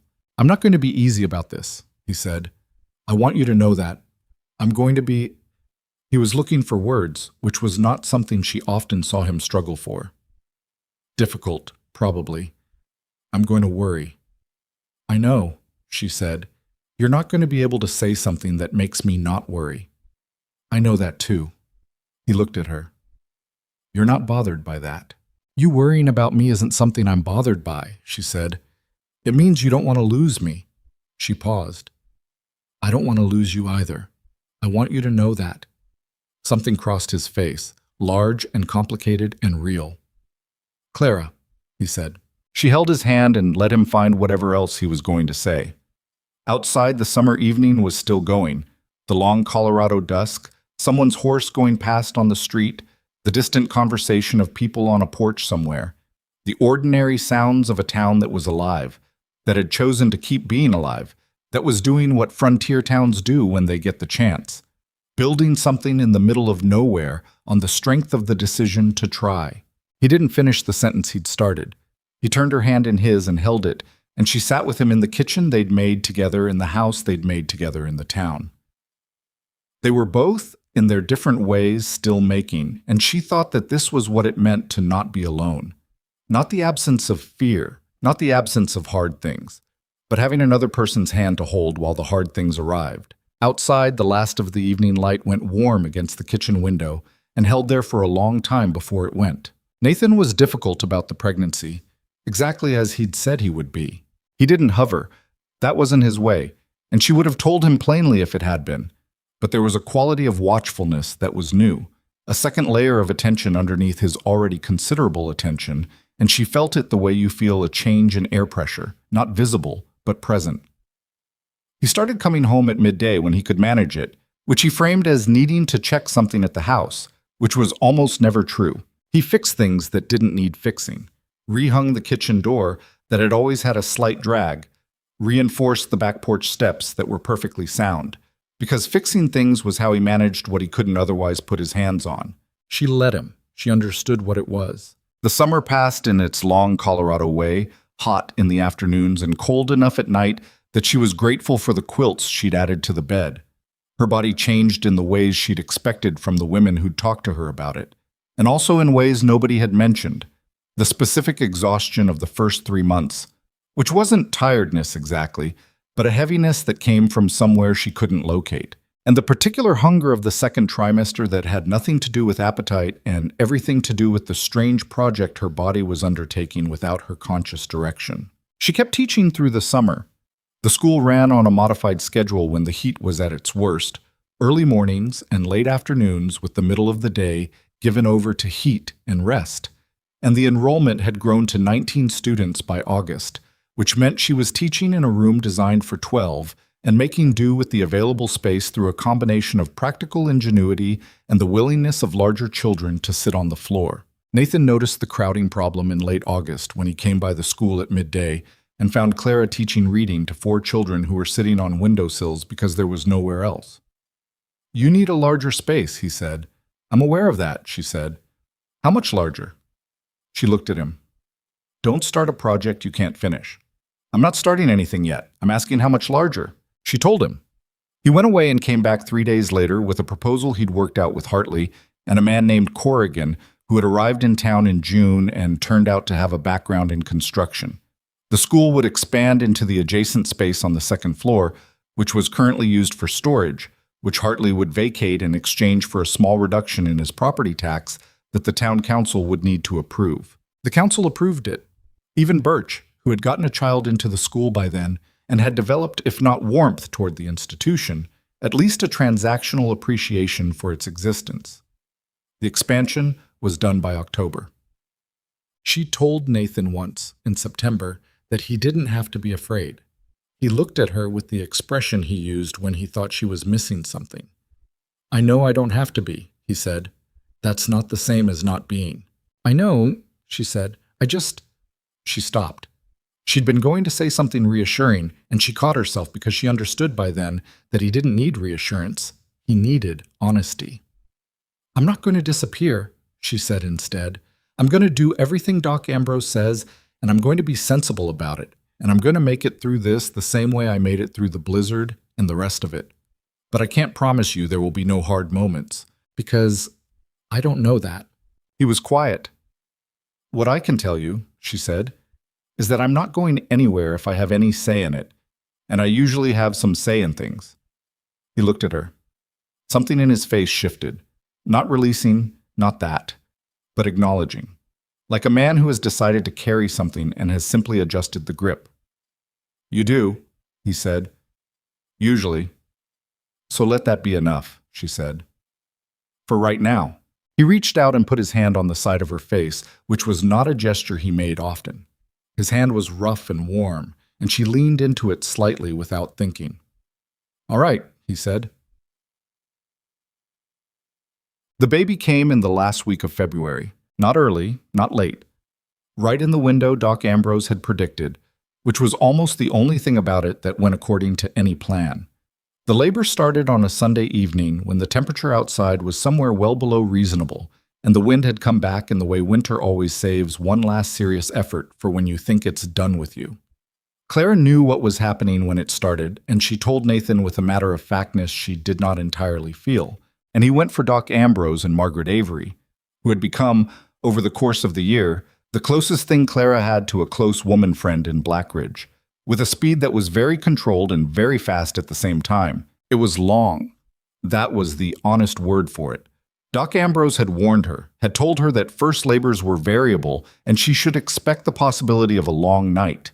And what she had done with that information was nod and file it and not quite believe it would apply to her, which is what most people do with medical warnings about themselves. It applied. It was a long night and then a long morning, and at various points, it was the kind of difficult that reduces a person to nothing except the immediate moment, and she was not composed or dignified about it, and she didn't try to be. Nathan was in the house the whole time. Doc Ambrose had told him, gently but clearly, that the bedroom was not a place for him right now, and Nathan had accepted this and stationed himself in the kitchen, which was directly below the bedroom. Clara was aware of him there in the way you're aware of something solid in your peripheral vision when you're focused on something else. She could hear, in the gaps between the close hard work of what was happening, the sound of him down there, moving. Occasionally, the creak of the kitchen chair. Margaret Avery, who had seen 3 of her own children into the world and had assisted at enough others to have lost her nervousness about the process without losing her care for it, was present throughout. She was practical and direct. And when Clara said things that were not her most measured statements, Margaret did not react with alarm or reproach, just kept going about the business of the moment. When it was over, when the boy arrived, announced in the usual wordless way, just present suddenly where he hadn't been. Clara heard Nathan's step on the stairs before Ambrose had finished his immediate work. He stopped in the doorway, and she turned her head and found him standing there with his hand on the doorframe and his face entirely open in a way she had never seen it. "Come in," she said. Her voice was barely a voice. He came to the side of the bed and looked at the child, their son, wrapped now and held against her. And she watched his face go through something she couldn't name because she'd never seen it on anyone's face before. It wasn't happiness exactly. It was larger than happiness. It was the specific expression of a man standing at the edge of something he had believed he would never have again. "He's all right?" he said. To Ambrose, but quietly, still looking at the boy. "He's fine," Ambrose said. "Strong. Healthy." Nathan looked at Clara then. "And you?" "Tired," she said. "Very tired. But I'm all right." She held his look. "I told you I would be." He sat on the edge of the bed carefully and looked at the child with the full attention he gave to things that mattered. He reached out one hand, those large, rough hands, the hands that had carried her trunk, and fixed things and held hers on the walk home from the dance and touched the boy's cheek with one finger, gently, so gently. "What do you want to name him?" he said. She had thought about it for months and had told him her thoughts, and they had gone back and forth in the way of two people who don't share the same instincts for everything. "James," she said. "I still think James." He was quiet for a moment. "My father's name was James," he said. He'd never told her that before. She looked at him. "I know," she said. She'd found it in a letter, in the small bundle of correspondence from Wichita that Nathan kept in the bottom drawer of the bedroom wardrobe and hadn't offered to share, and which she had not read, but whose sender's name she'd seen when she'd moved things to make room for her own. A letter addressed to Nathan from a J. Hale, postmarked 1871. She'd made a quiet note of it and said nothing. Nathan looked at her and understood all at once that she'd known. "James," he said. He said it quietly, like he was trying the weight of it. "James," she confirmed. He looked at the boy, at his son. A long moment passed in which the only sounds were the stove downstairs, the wind outside, and the small new breathing in the room. "Hello, James," Nathan said. The child changed things. That was the only honest way to say it. It changed things, in ways that were expected and ways that weren't. And some of the changes were wonderful, and some of them were hard, and all of them were real.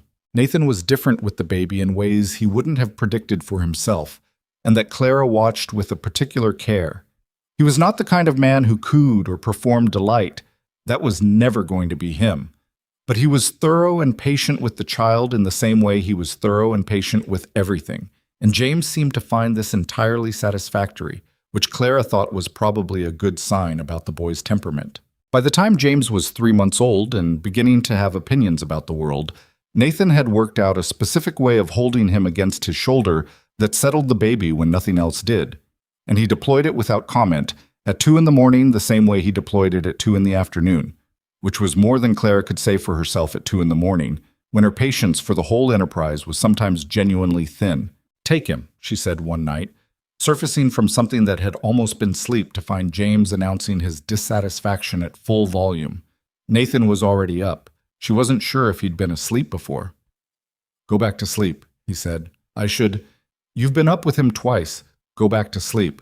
She was too tired to argue, which was probably the point, and she went back to sleep to the sound of Nathan walking the hall with James against his shoulder, and she didn't hear anything after that until morning. She told him the next day that she appreciated it. "You do the same," he said. "I do the same. I'm just saying I appreciate when you do it." He looked at her over his coffee with the expression that was as close as he got to teasing, which she had learned to recognize because it was very subtle and arrived without warning. "Go back to sleep," he said, in the exact tone he'd used at 2 in the morning. She threw a dish towel at him. He caught it without looking. Water. The years after James's birth were not smooth. She thought later that she should have expected this, but hadn't quite, despite all evidence, that she'd somehow held on to the idea that once the baby arrived safely, once the specific fear Nathan had been carrying was put down, things would level out into something more manageable. They did, eventually. But eventually was the operative word. Blackridge had a bad year in 1880. The mine hit another geological setback, a different shaft this time, a collapse rather than a miss, with 2 men injured, 1 seriously. And the economic contraction that followed was sharper than the one in 1878 that had produced the work crew solution.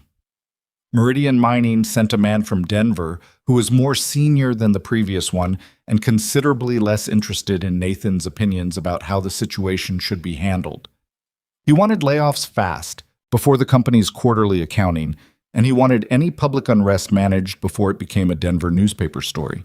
Nathan managed it the way Nathan managed most things, by staying present, by knowing the names of the men involved, by being the kind of authority that people wanted to come to rather than hide from. But it cost him. She watched it cost him across the weeks of that winter, the cumulative weight of being the person who stands between a community's desperation and its worst impulses. And she understood why the men who did this job for long periods either became very good at managing their own internal weather or became very bad at it.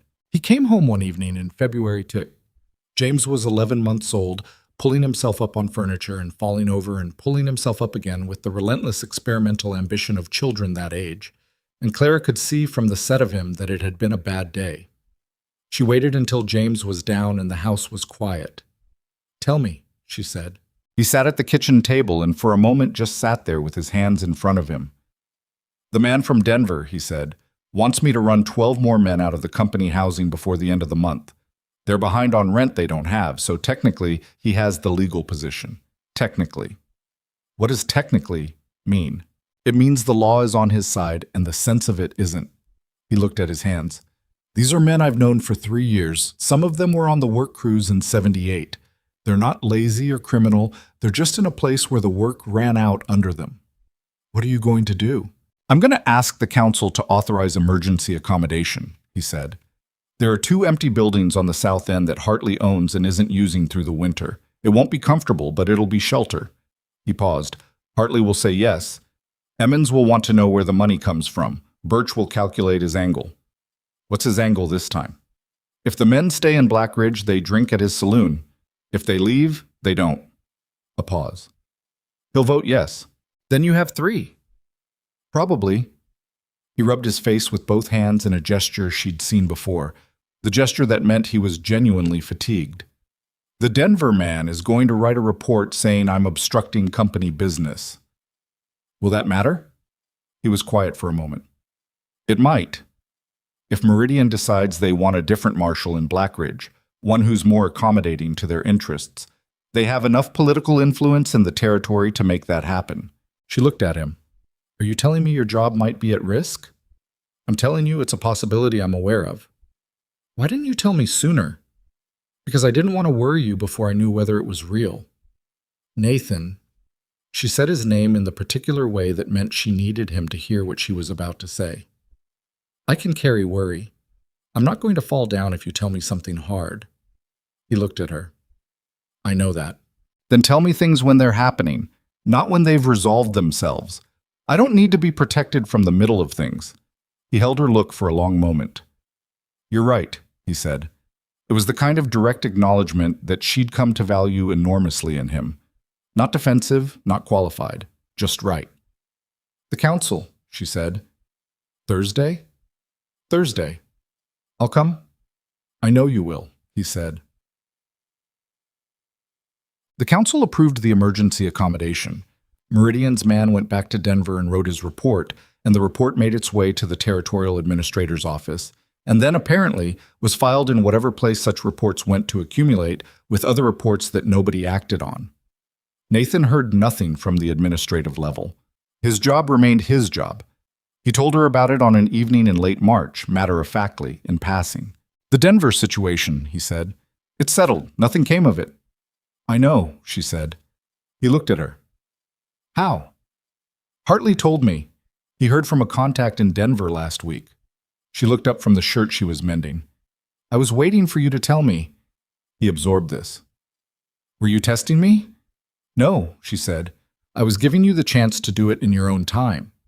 A pause. "You told me in your own time." Something moved across his face that might, in a different light, have been affection. "You are a very particular kind of patient," he said. "I'm a school teacher," she said. "Same skill set." He sat down across from her and picked up the cup she'd already poured for him, because she'd heard him on the porch and had poured it while he was taking off his coat. Small things. The accumulated small things of 5 years in the same house, knowing the sound of another person's step, knowing what they'll need when they come through the door. She'd never lived like this before, and she hadn't known how much of life it turned out to be. James walked at 13 months and talked at 16, and by the time he was 2 was the kind of child who required a specific kind of attention. Not difficult exactly, but intensely present, with strong opinions about everything from the color of his cup to the route they took to the school where Clara was teaching and where he spent his mornings in a corner with a slate and an impressive array of objections to being ignored. He had Nathan's directness and Clara's organizational instinct and the particular stubbornness that seemed to be native to both of his parents and had simply doubled in him rather than averaging out. Nathan was good with him, better than he'd have expected himself to be, Clara thought. Not that Nathan had been in any way deficient in theory, But there was a difference between understanding that you would try to be a good father and discovering what that actually looked like in practice with a specific human child who had strong opinions and kept falling over. Nathan was patient in a way that wasn't passive, engaged in a way that wasn't performative. He taught James things, not with the formal manner of a man conducting instruction, but sideways, the way Nathan did most things, pointing at something and explaining it because it was in front of them and explaining it was the natural thing to do. By the time James was 4, he had strong opinions about horses and a working understanding of the marshal's badge and could identify 6 different types of clouds, because Nathan had apparently taught him this while they were standing outside together and it had stuck. Clara had a second child in 1882, a daughter, which she'd had a feeling about from early on without being able to explain why. They named her Ruth, which was Clara's mother's name, and Ruth was entirely unlike her brother in temperament, quieter, more watchful, content to observe a situation for a long time before she acted on it, which made her seem easier than she was. Because when she did act, she was very decided and very hard to redirect. "She's like you," Nathan said once, when Ruth was about 3 and had decided that a particular rule was unreasonable and had gone about circumventing it through a sequence of small, careful steps that took 3 days and were only visible in retrospect. "She is not like me," Clara said. "She absolutely is," he said. He had the near smile fully deployed. "She disagreed with the system, so she worked around it, and by the time anyone noticed, it was already done." "I work within systems," Clara said. "When it suits you," he said. She considered an argument and decided he wasn't wrong. Bam! The school kept growing through the early 1880s, which was a problem of the best kind, one that meant something was working. By 1883, Clara had 28 students, and the second-floor expansion was genuinely not enough anymore.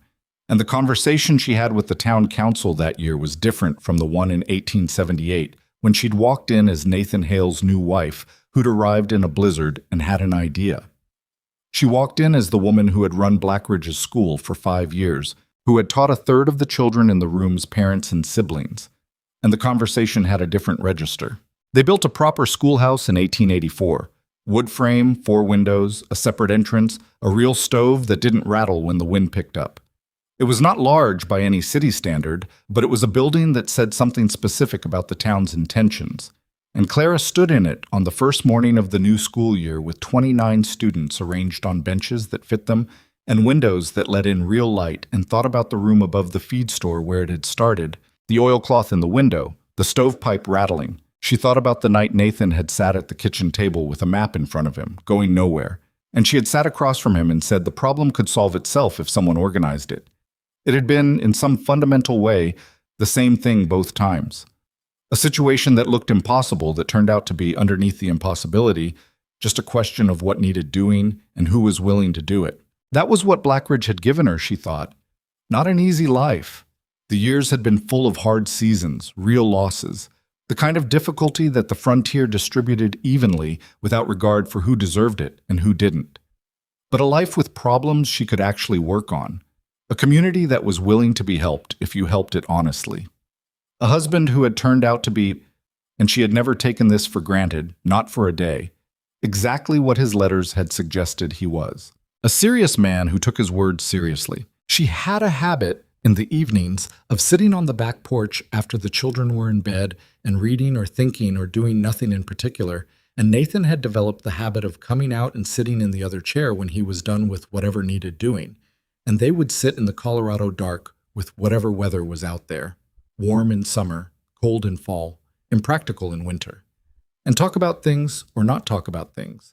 And she had never stopped finding that quality of sitting beside him, restful in a way that was not simple contentment, but something more solid, a feeling of being exactly where the weight of things had landed her, and finding that place, if not easy, then right. She said this to him once, in 1885, when James was 7, and Ruth was 3, and the schoolhouse was 1 year old, and it was a summer evening, and they were on the porch. "I think I needed to come exactly this far," she said, "for things to come out this way. I couldn't have gotten here any other way." He was quiet for a moment, in the way that meant he was taking it seriously. "From Cincinnati," he said. "From Cincinnati, through the blizzard, into all of it." She looked at the yard where the garden she'd planted 3 years ago had become Against her own early expectations, something real, vegetables, some flowers she'd ordered from a catalog, a small apple tree that was too young to have produced anything yet, but that she tended with the particular attachment of someone who has decided to believe in a long-term return. I was running away from something, she said, and I ended up running towards something. I didn't know that at the time. What me said on seen it. Did you know when you arrived? She thought about the general store, the soup, his face in the lamplight, watching her without looking like he was watching. No, she said. Not yet, but I think I started knowing that night. He was quiet for a moment. When the stagecoach tipped, were you frightened? Terrified, she said. And after, when we were walking, I kept thinking about whether I'd made the right choice, coming out here, whether the whole thing was a mistake. What did you decide? I didn't decide anything, she said. I was too cold to think. I just kept walking because stopping wasn't an option. She paused. Which is probably the best thing for decisions, honestly. Sometimes you just keep walking and find out where you are when you get there. He looked at her in the summer dark. You're a strange person, he said. It was entirely, unmistakably fond. I know, she said. You knew that before you married me. I did not know that before I married you. You should have read the letters more carefully, she said. He made a sound, low, quiet, the sound that was as close as he usually got to a real laugh. She'd spent years learning to catch it. She leaned her head back against the porch chair and looked at the stars, which were the one thing about Colorado that had been exactly what she'd expected, and not one thing less. The absolute extravagance of them at altitude, more than she'd ever seen in Ohio, more than seemed reasonable to have in a single sky. From inside the house, very faintly, she heard James turn over in his sleep, heard the small, ordinary sound of a child in a house that was full and safe and theirs. Nathan sat beside her in the dark, his shoulder close enough to hers that she could feel the warmth of it without needing to close the distance. The apple tree in the garden was too young to produce anything yet. She was very sure it would. The apple tree produced fruit for the first time in the summer of 1888. Clara noticed it on a Tuesday morning in July, 3 apples hanging from the lowest branch. Still green and hard, but unmistakably there, the tree's first real opinion about whether it intended to survive. She stood in the garden for a long time looking at them. James was 10 that year, and Ruth was 6, and the house behind her was full of the ordinary morning noise of children getting ready for a day. And the schoolhouse at the end of the block had 34 students enrolled for the fall term, and Nathan was next door in the marshal's office doing whatever Nathan did in the mornings before his first round. She could see the lamp burning through the window. She went and knocked on the office door. Come, he said. She opened the door and leaned in. The apple tree, she said. He looked up from his desk. He was 51 that year, the gray at his temples having long since taken over most of the dark, and there were deeper lines in his face than there had been in 1878, but the eyes were the same, that direct brown, the quality of looking at something straight. Finally, he said, 3 apples. 3 is enough to start with. She stayed in the doorway for a moment. I told you it would produce, she said. You told me in 1885, he said. You were 3 years off. I said eventually. You implied sooner. She felt the warmth of it. 10 years of this, the particular ease of talking to someone who knows all your words and what you mean by them. Come see them when you have a minute, she said. I will, he said. He already had his head back over his papers, but the near smile was in place, and she left him to his work. So, the 1890s came in complicated, the way decades tend to. Not arriving with the clean break the calendar implied, but accumulating, carrying the end of one era forward into the next without asking anyone's permission. Blackridge grew. That was the most direct way to say it. The mines, after their cycles of setback and partial recovery, had stabilized into something more sustainable, and with stability came people. And with people came the expansion that Nathan had been managing the social consequences of since before Clara had arrived. By 1892, the population was close to 900, more than double what it had been the winter she'd walked in out of the blizzard. And the single main street had grown additional streets, and the single school had become necessary to expand again, and the town had acquired a newspaper, a second doctor, and the kind of small internal politics that communities develop when they get large enough to have factions. Nathan navigated it all. That was what he did, had always done, with the same patient directness, the same willingness to be in the room where the difficult conversation was happening rather than waiting to hear about it secondhand. He was 63 years old in 1900 and had been Blackridge's marshal for 22 years, which made him an institution in a way that both suited him and that he held lightly, without any of the rigidity that institutions sometimes develop when they've been in place long enough. Clara watched him with the particular attention of someone who has been watching a person for over 2 decades and still finds them interesting. She noticed things, the way the younger deputies deferred to him, and how he accepted the deference without encouraging it and redirected it toward their own competence when he could. The way he could still settle a tense situation in a saloon by simply walking into it, his presence changing the temperature of the room before he'd said a word. The way he came home some evenings with the weight of the work on him, the same weight she'd first noticed in 1878, and that had never entirely lifted because the work was what it was, and the weight was the honest price of caring about it. He was not a simple man. She'd known that from the beginning, and the years had only confirmed it. He had silences that she still couldn't always read, old grooves of grief that ran deeper than she could measure, opinions about things he held so firmly they were essentially bedrock, and a stubbornness that manifested so quietly you sometimes didn't realize it had won until 2 weeks after the argument was supposedly finished. He was also the man who had sat on the floor of the hallway teaching James to identify cloud types, who had shown up with a hammer on a cold Saturday to build school benches, who had held her hand so tightly the night she told him about the first pregnancy that she'd felt the bones of her fingers for days afterward. She had loved him for a long time without stating it in those exact terms, because the way they talked to each other had never been that kind of direct, and because she had felt that the word might carry too much freight for a thing that was better shown than said. She said it eventually. She was not someone who indefinitely postponed things she meant. It was in 1893, their 15th year. An ordinary evening. They were in the kitchen and he was fixing something, one of the chairs that had developed a wobble, and she was reading at the table, and she looked up at him for no particular reason, and she said it. I love you. Plain as that. No context, no setup. He looked up from this chair.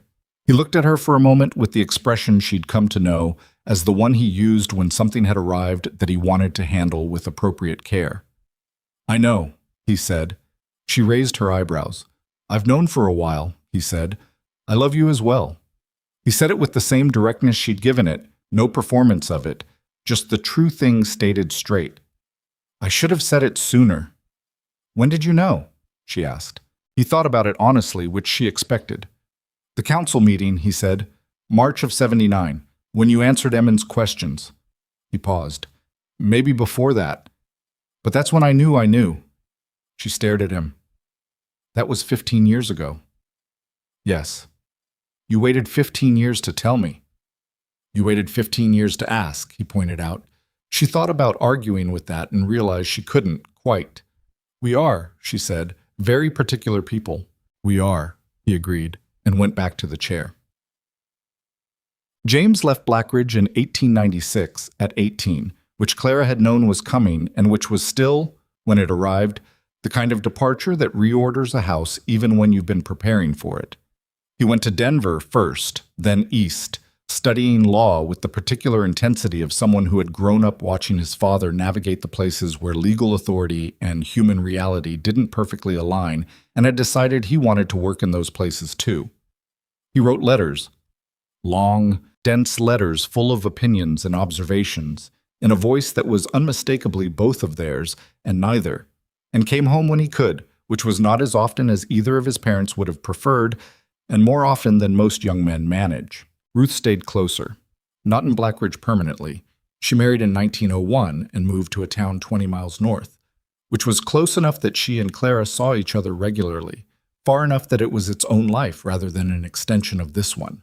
She had her mother's organizational instinct and her father's quality of paying attention to things, and she had become, in her 20s, a woman who ran things without appearing to run things, which Clara recognized as a family trait. By the time Nathan turned 65 in 1902, both children had children of their own. James had a daughter and a son. Ruth had 2 daughters. The grandchildren came to Blackridge in the summers when they could, and the house that had once been two people learning to occupy the same space became, for a few weeks each year, genuinely full, with noise and questions and the specific energy of children who have come somewhere as guests and feel slightly but productively freer than they do at home. Nathan was good with them. She watched him with the same attention she'd given to everything, and she thought about the man who had said, "I'm scared in the kitchen" in 1878, and had been, underneath the fear, exactly the father he was afraid of not being. He taught the grandchildren the same things he'd taught James: cloud identification, the names of the horses at the livery, the basic principles of why a well is dug where it's dug and not somewhere else. He told them, when they asked, about the history of the town. He told them about the early years, the hard winters, the mine collapses, the work crews, the school above the feed store. He did not sentimentalize it. He told it as it was, difficult and real, and not always resolved cleanly. And the children listened in the specific way children listen when they understand that they're being trusted with something true. He did not tell them about Margaret and Ellen. That was still his alone, and she had never asked him to share it. But she noticed sometimes when he was with the grandchildren, particularly the youngest, Ruth's daughter Ada, who was 4 and had the quality of being entirely herself in a way that made adults stop and look, that he held them with a particular care that went deeper than grandparent affection, like a man who knew what it meant to lose this and had been given it back. Well, you must force me my ass. He had his first serious health difficulty in 1904. His heart, Doc Ambrose's successor told them, a younger man named Fielding who had come to Blackridge in 1897 and who was thorough and honest in the way Clara had come to require from doctors. Not a catastrophe, Fielding said, but a warning. The heart was doing something it shouldn't be doing, and Nathan would need to reduce the physical demands of the work and take something for it every day and come back for examination every month. Nathan received this information with the same expression he received most unwelcome news: accepting, not resigned, which was a distinction she had come to see as fundamental to who he was. Resigned meant it had beaten you. Accepting meant you were dealing with what was actually in front of you. "I'll need a deputy who can take the heavy rounds," he said. "You'll need to consider the term," Fielding said. "One thing at a time," Nathan said. He didn't retire. She hadn't expected him to, and she didn't push for it. The work was what the work had always been, not separate from who he was, but so continuous with it that pulling one away from the other would have left something incomplete. He adjusted. He took on a deputy, a man named Cole Reardon, who had come to Blackridge 3 years earlier, and who had, under Nathan's watching, become exactly the kind of officer Nathan valued.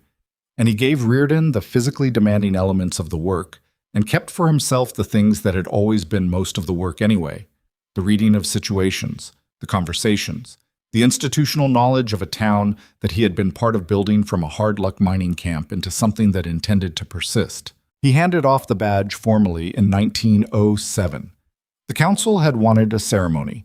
Nathan had agreed to a brief one, which turned out to be more than brief because the town had decided, largely without his input, that it wanted to say something about 29 years.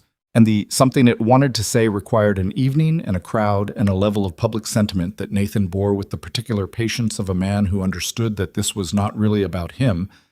It was about the town's need to recognize itself in what he had done.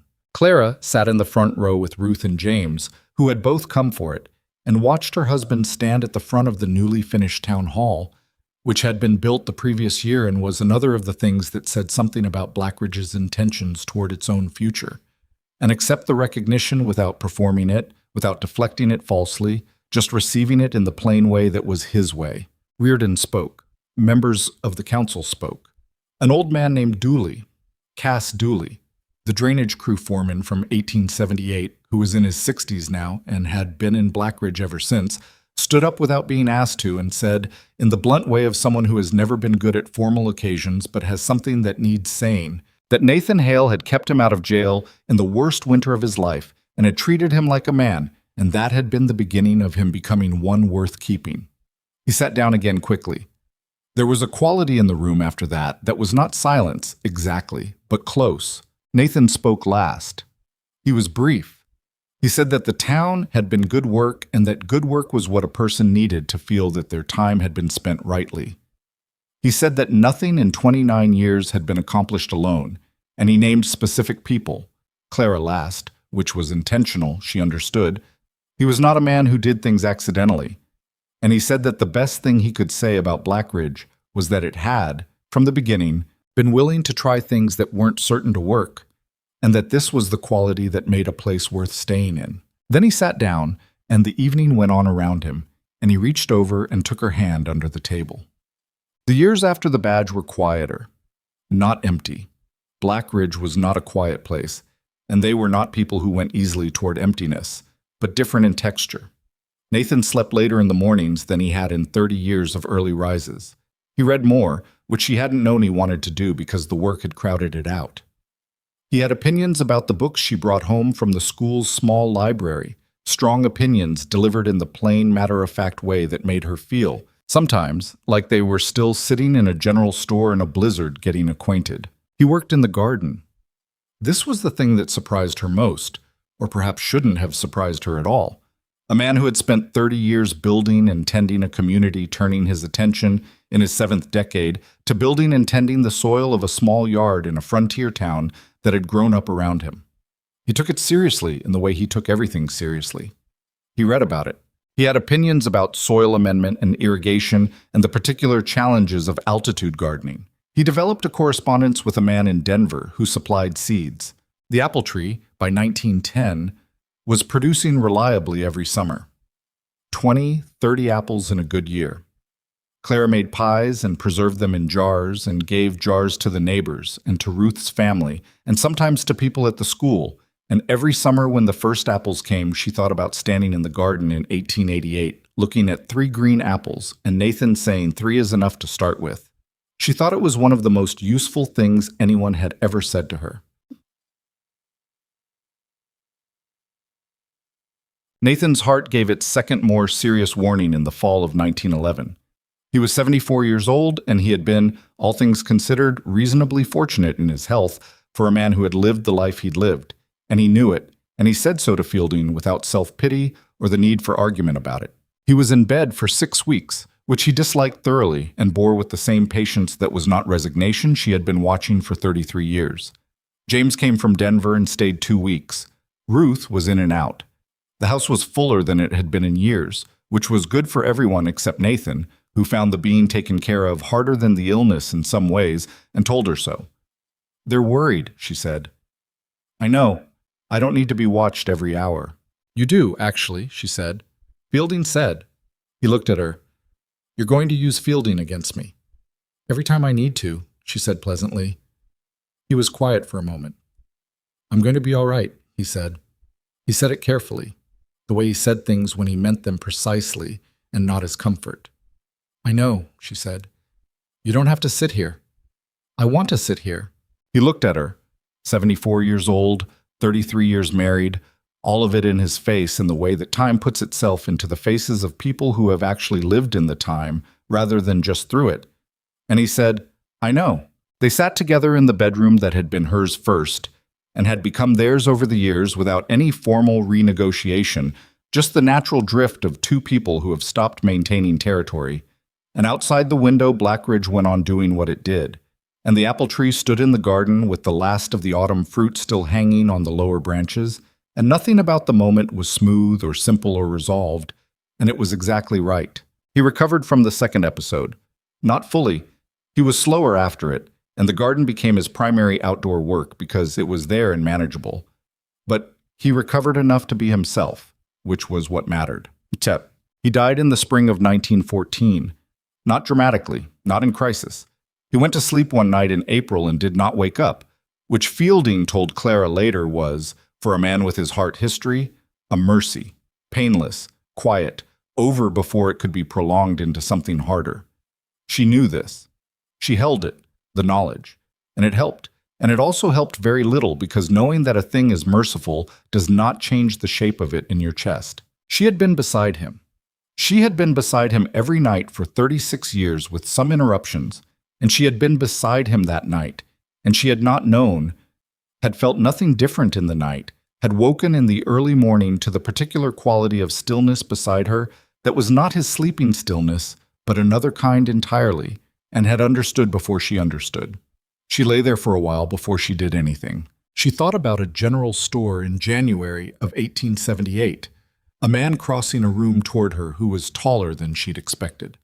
She thought about the coffee cup he hadn't drunk. She thought about the ring he'd put on her finger with attention, making sure it went on straight. She thought about the near smile, the way she'd spent weeks learning to catch it and then caught it for decades without thinking.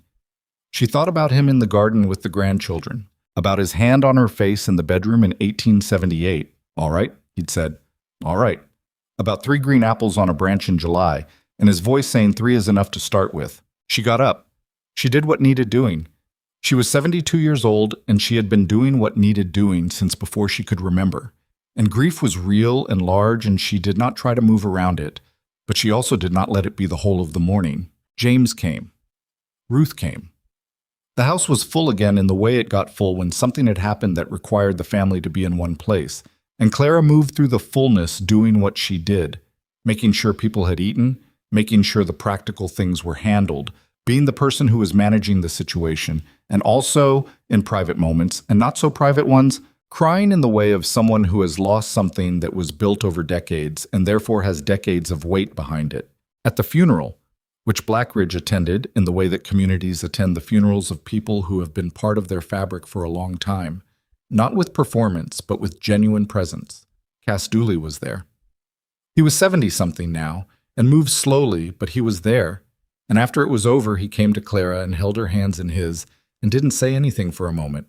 Then he said, "He was the best man I knew." "Yes," she said, "he was." "You were good for him," Dooley said. "From the start. Everyone could see it."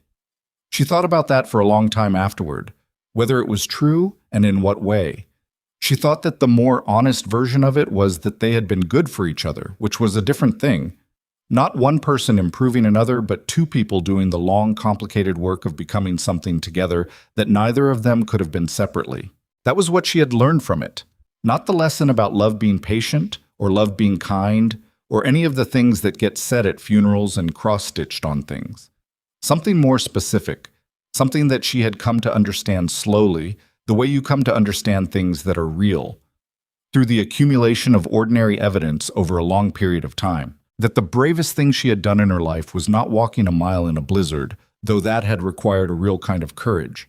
It was not starting the school, or standing up in the council meeting, or managing the hard winters or the difficult decades, or any of the acute things. The bravest thing was deciding to trust a stranger in a general store when trust was the last thing she had left. And then, every day, in the ordinary ways, following through on that decision.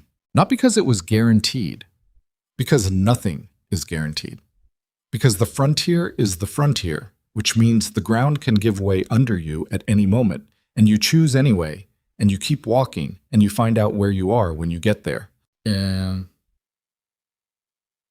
Clara taught school for 2 more years after Nathan died.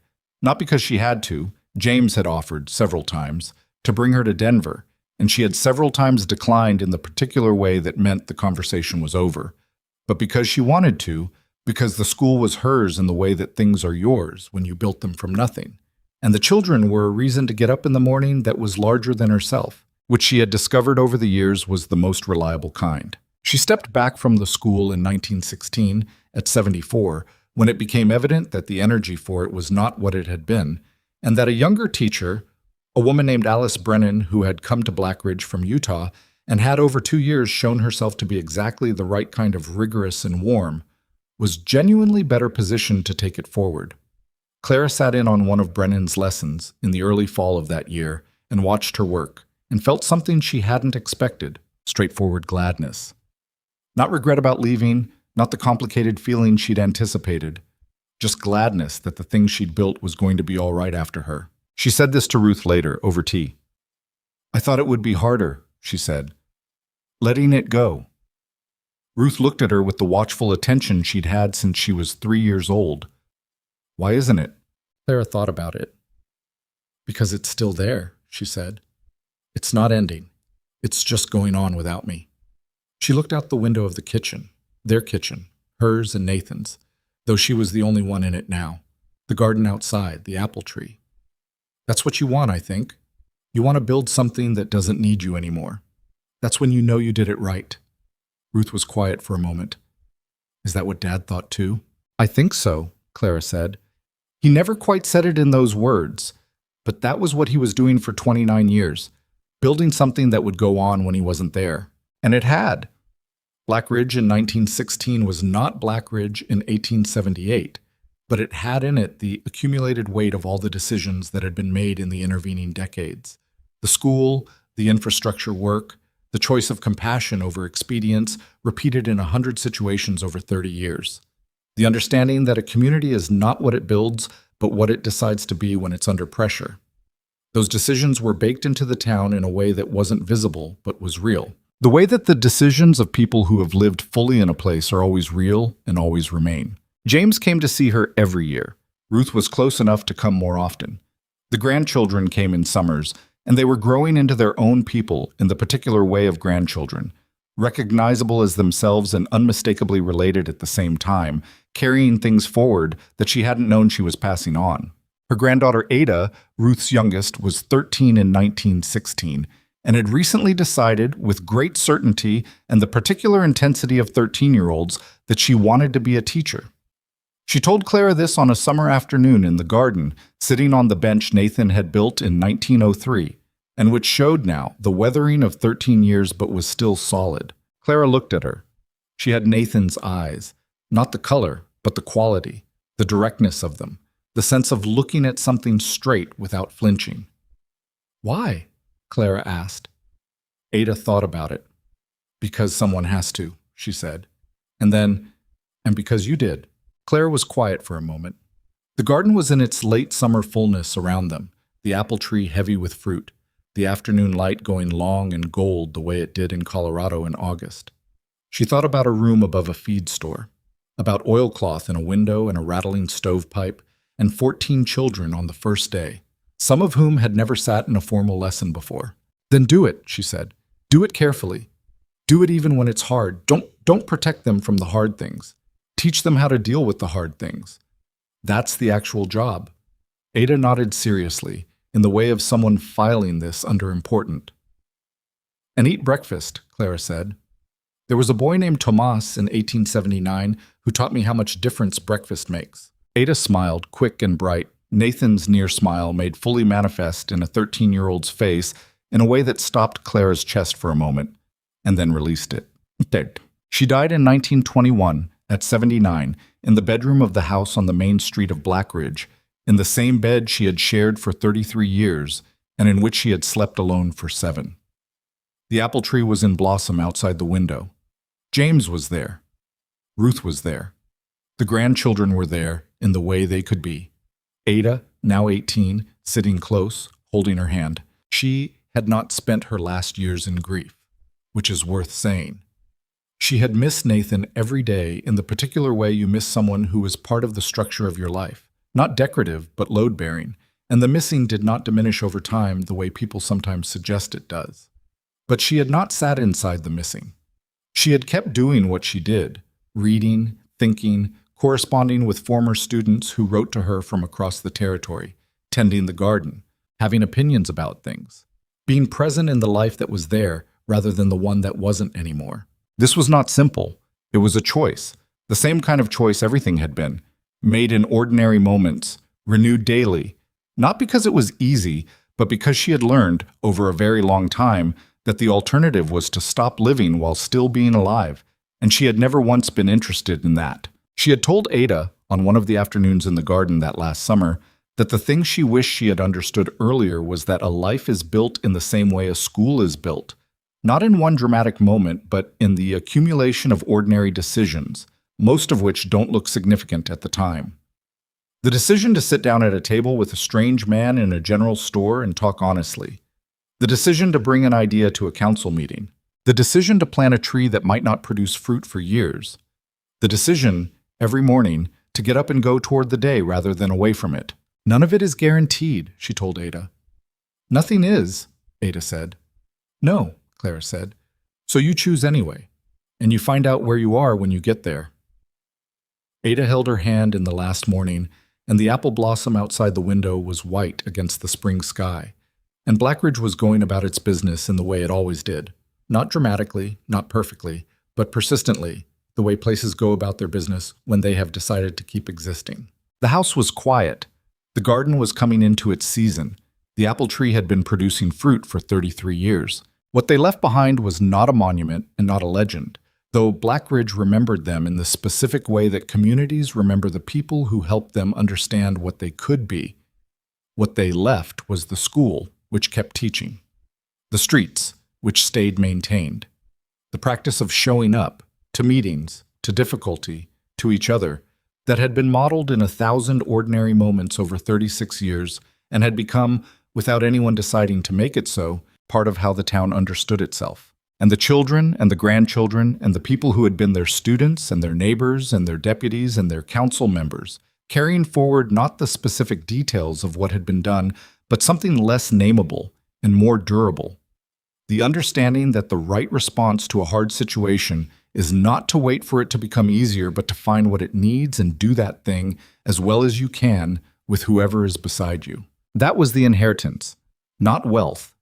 They had never been wealthy in any conventional sense. Not perfection. They had been wrong about things, had made decisions that didn't work, had had winters that broke things and summers that couldn't fix all of them. But the belief, demonstrated daily over a long time, that it was worth trying, that the stranger across the table might be worth trusting, that 3 apples on a young tree is enough to start with, that the bravest journey is not the one through the blizzard. It is choosing, when you arrive at the far side of it, to stay.